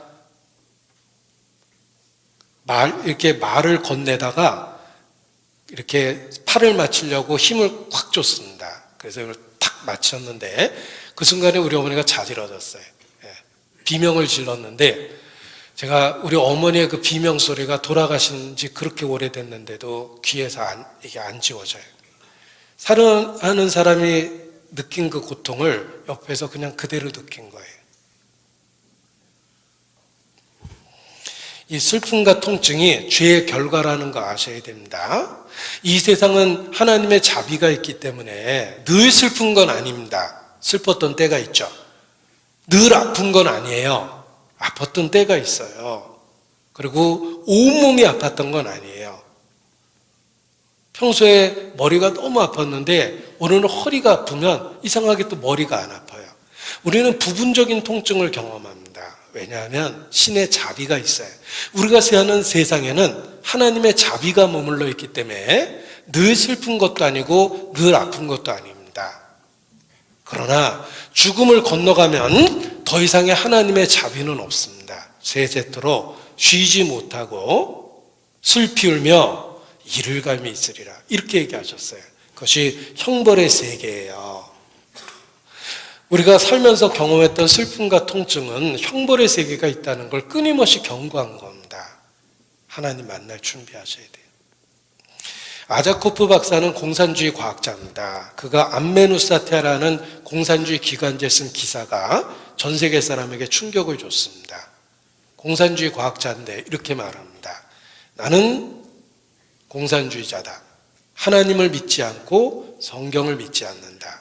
그러나 나는 과학자이며 과학자이기 때문에 지옥은 믿는다. 이렇게 기사를 썼습니다.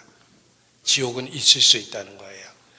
이 지구상에 있는 생명은 태양을 통해서 에너지를 얻게 되는데 전혀 다른 어둠의 세계 속에는 태양과 상관없이 화학적 반응만으로 에너지를 얻는 존재들이 있다. 지옥이 있을 가능성이 있다. 이렇게 표현했고 또 하나는 이 아자코프 박사가 리프티아라는 벌레를 예를 들었어요. 리프티아라는 벌레는 해저 열수궁에서도 죽지 않는데요. 분화구 속에서도 죽지 않는데요. 불 속에서도 죽지 않는 특별한 벌레의 존재는 지옥의 사실성을 보여준다. 불 속에서도 죽지 않는 세계가 있다. 지옥은 나는 과학자이기 때문에 믿는다. 이런 글을 썼습니다.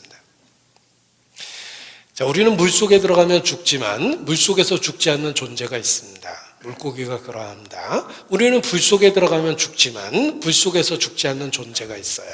형벌의 세계가 있습니다.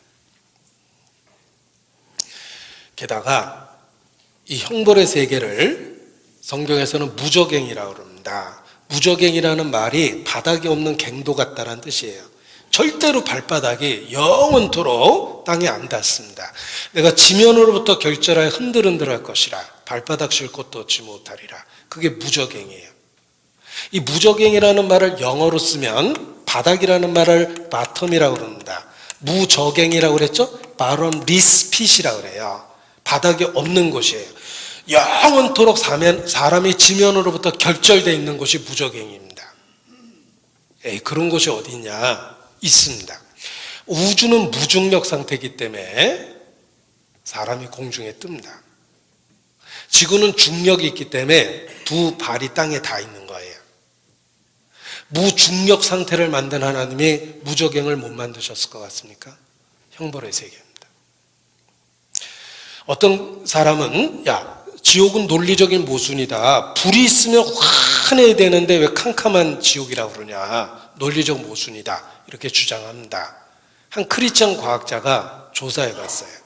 불은 뜨겁지 않은 상태에서 노란색, 온도를 높여보면 오렌지색, 온도를 더 높이면 붉은색이 됐습니다. 온도를 더 높이면 파란색이 됩니다. 가스레인지 불꽃이 파랗죠. 온도를 더 높이면 순백색의 불꽃 색깔이 납니다. 산소 용접기를 제대로 켜면 백색의 불꽃이 핍니다. 온도를 더 높여보면 검은색이 됩니다. 가장 뜨거운 온도는 검은색을 갖고 있어요. 지옥은 캄캄한 불못이라고 말씀하셨어요. 어둠이 주는 공포에 불이 주는 통증이 있는 거예요. 인간이 체감할 수 있는 최고의 통증은 화상이라고 이야기합니다. 그 끔찍한 고통도 하나님이 만드신 거예요. 형벌의 세계가 있습니다. 그래서 죄가 무섭다는 걸 아셔야 돼요. 반드시 결과가 있기 때문에 그렇습니다. 내 죄가 정녕 너를 찾아낼 줄 알라. 사람의 영혼은 여호와의 등불이라. 사람의 깊은 속을 살펴 아시느니라. 등불을 통해서 구석구석 살펴보듯이 하나님은 우리 영혼을 통해서 우리의 은밀한 것을 들여다보십니다. 하나님 만날 준비하셔야 돼요. 죽음 이후 심판이 있습니다. 요한계시록 20장입니다. 요한계시록 20장.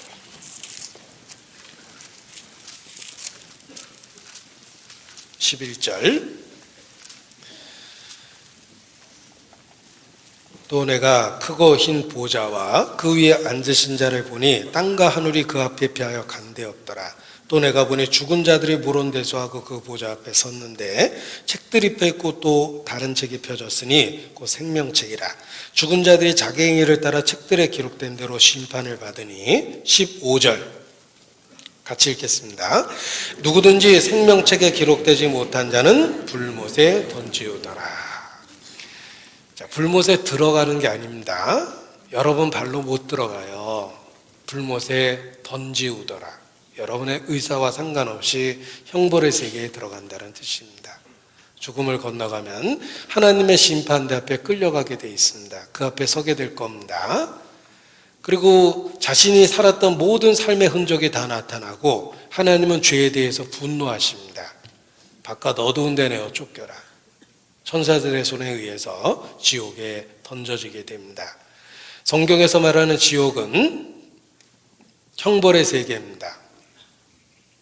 꺼지지 않는 캄캄한 불이 있습니다. 술 피울며 이를 갈고 저주와 원망이 있습니다. 불과 유황 속에서 세세토록 고난을 받고 구더기도 죽지 않고 불로써 소음치듯함을 받습니다. 아비규환 속에 밤낮 쉬지 못하며 고통스러운 형벌과 절망만이 영원히 남아 있습니다. 그리고 가장 슬픈 것 중에 하나는 사랑하는 사람을 다시는 만날 수 없어요. 구출될 가능성이나 희망도 없습니다. 발바닥이 땅에 닿지도 않습니다. 이것이 형벌의 세계며 여기 지옥 가는 명세를 21장 8절에 말씀하셨습니다. 지옥 가는 명세가 있습니다. 같이 한번 읽겠습니다. 그러나 두려워하는 자들과 믿지 아니하는 자들과 흉악한 자들과 살인자들과 행음자들과 술객들과 우상숭배자들과 모든 거짓말하는 자들은 불과 유황으로 타는 못에 참여하리니 이것이 둘째 사망이라. 지옥 가는 명세 8종류를 언급하셨는데 첫 번째가 두려워하는 사람입니다. 하나님 계시는 건 알겠는데 성령이 주는 확신이 없으면 두려움이 안 없어져요.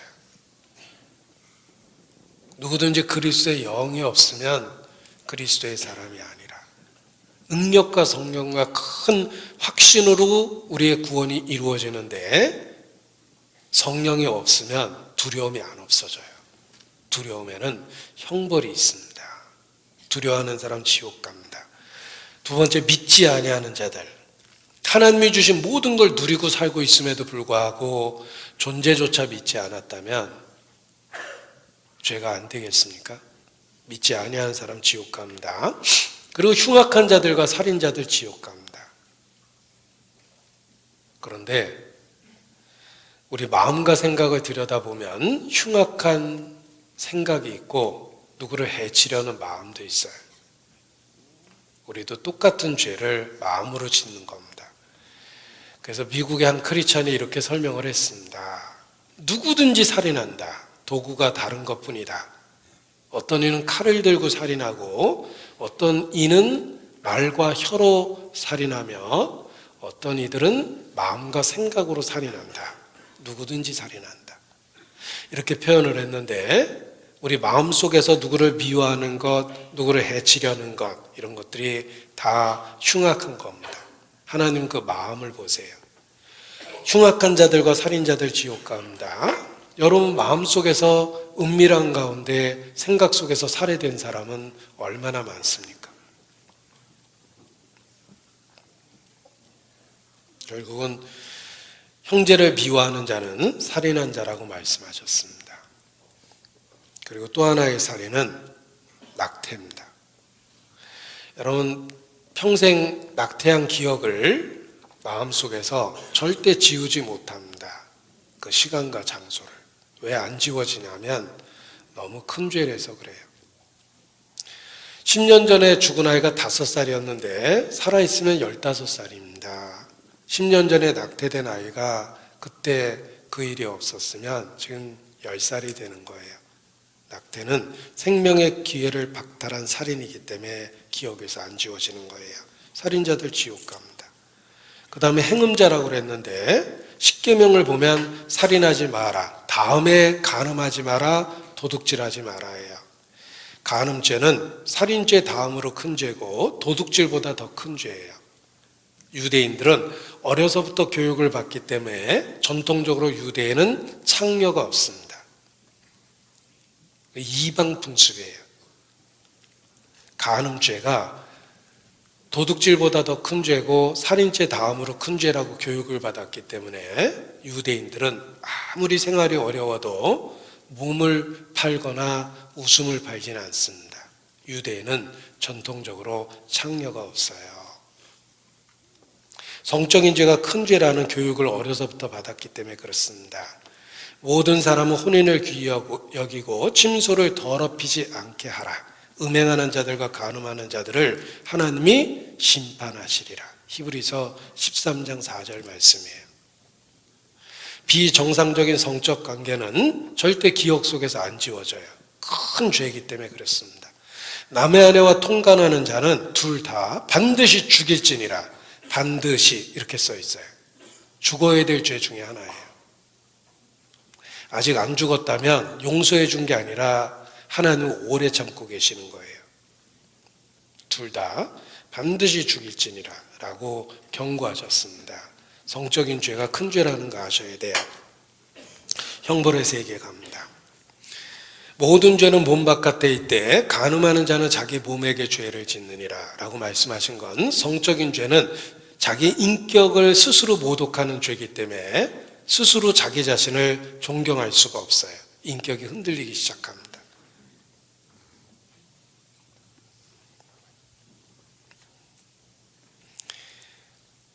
음행과 온갖 더러운 것은 너희 중에 그 이름이라도 부르지 마라. 이는 성도의 마땅한 반이라. 에베소서 5장 3절 말씀입니다.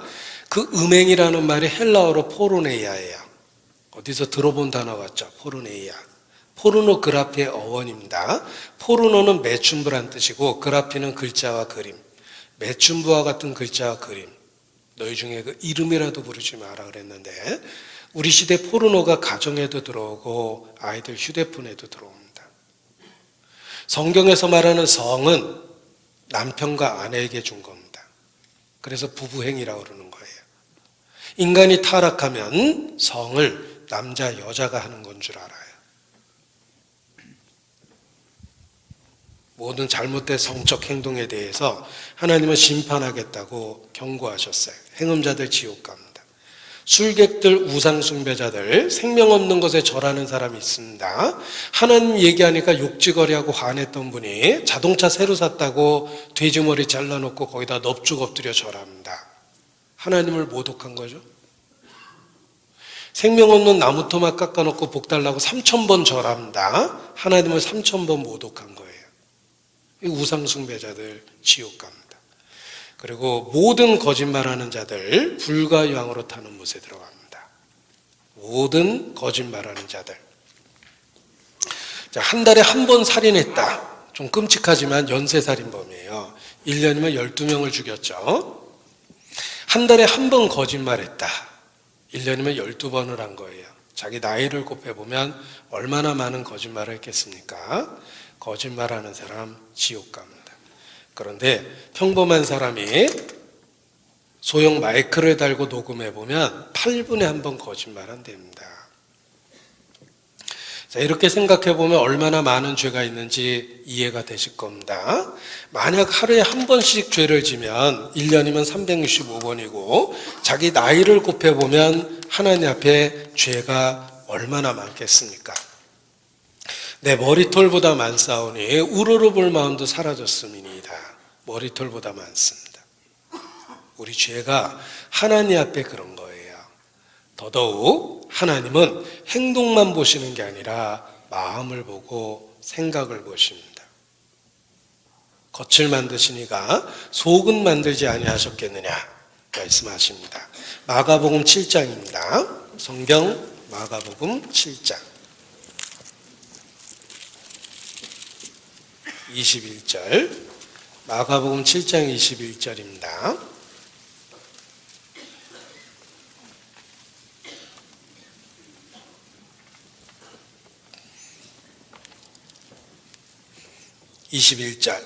속에서 그 사람의 마음에서 나오는 것은 악한 행동입니까? 생각입니까? 생각이라고 말씀하셨습니다. 생각도 죄가 된다는 거예요. 여기 그림 하나 보여드리겠습니다. 생각, 마음 중심의 죄가 있는데, 자, 혼자만의 시간에 상상의 벽에 걸리는 그림은 사실 아무에게도 보여주기가 부끄러웠습니다. 우리의 마음과 생각을 그림으로 그리면 음란한 생각, 누구를 해치려는 생각, 쾌락을 추구하는 마음, 아무한테도 보여줄 수가 없어요. 그런데 하나님은 우리의 마음과 생각과 중심을 보십니다. 그 중심을 보는 하나님 앞에 누가 죄 없다고 이야기할 수 있겠습니까? 한마디로 여러분 중에 너무 착해서 구원 안 받아도 될 사람은 없습니다. 우리는 다 구원을 받아야 될 죄가 있습니다. 마태복음 19장입니다. 마태복음 19장. 제자들이 깜짝 놀랐어요. 마태복음 19장.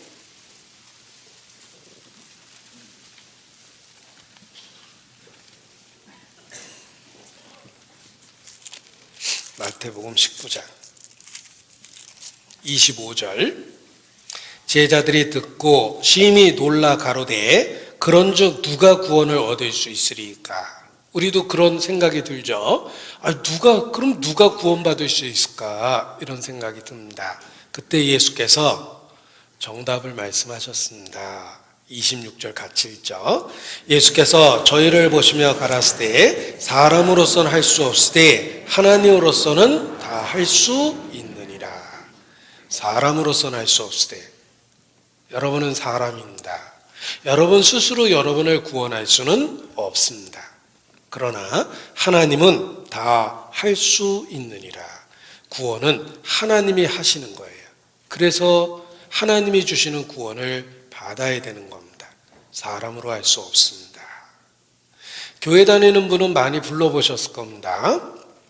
울어도 못하네, 힘써도 못하네, 말과 뜻과 행실이 깨끗하고 착해도 다시 나지 못하니 울어도 못하네.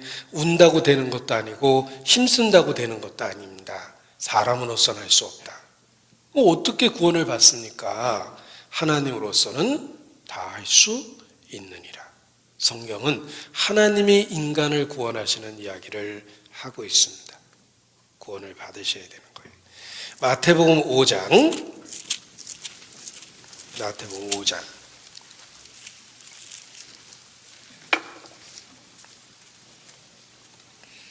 25절. 너를 송사하는 자와 함께 길에 있을 때 급히 사와라.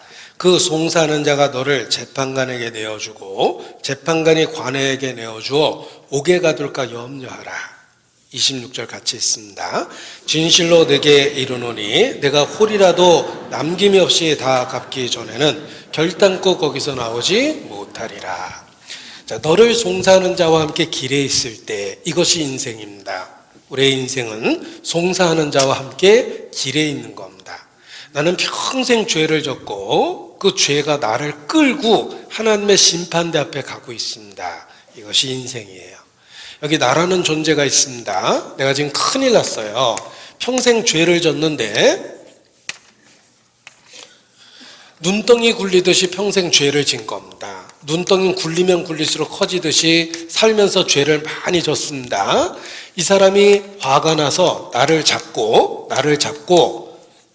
끌고 재판관에게 끌고 가고 있습니다. 가서 재판을 받으면 감옥에 가야 돼요. 길에 있을 때 급히 사화하라. 이것이 인생입니다.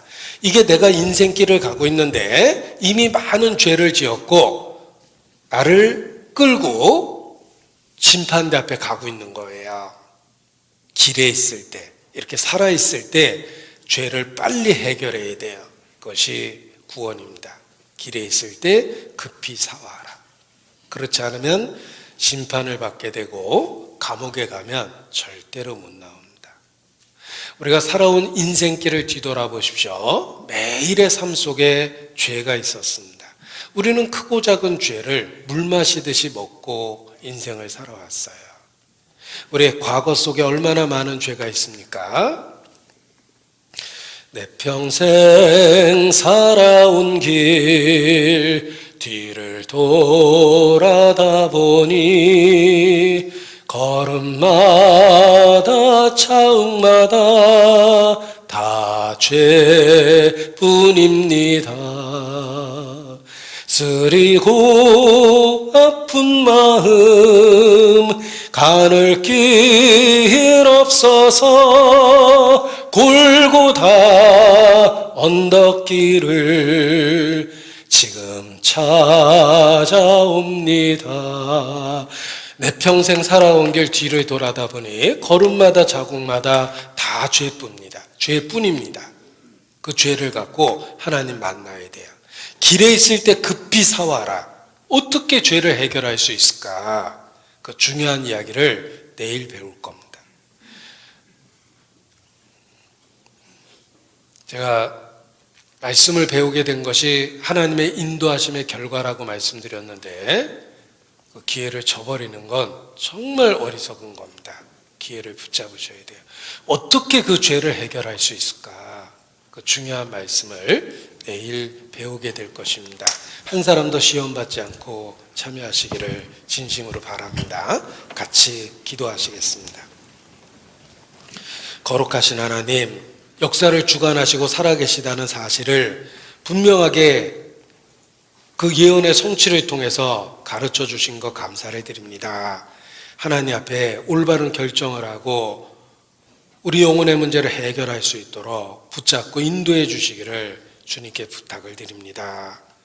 한 사람도 이루어지지 않도록 우리 모두에게 긍휼과 자비를 베풀어 주시옵소서. 나머지 약속된 시간 주의 은혜로 지켜주시고 인도해 주시기를 더욱 간절히 주님께 기도합니다. 주께 의지합니다. 고마우신 우리 구주 예수님 이름으로 기도합니다. 아멘.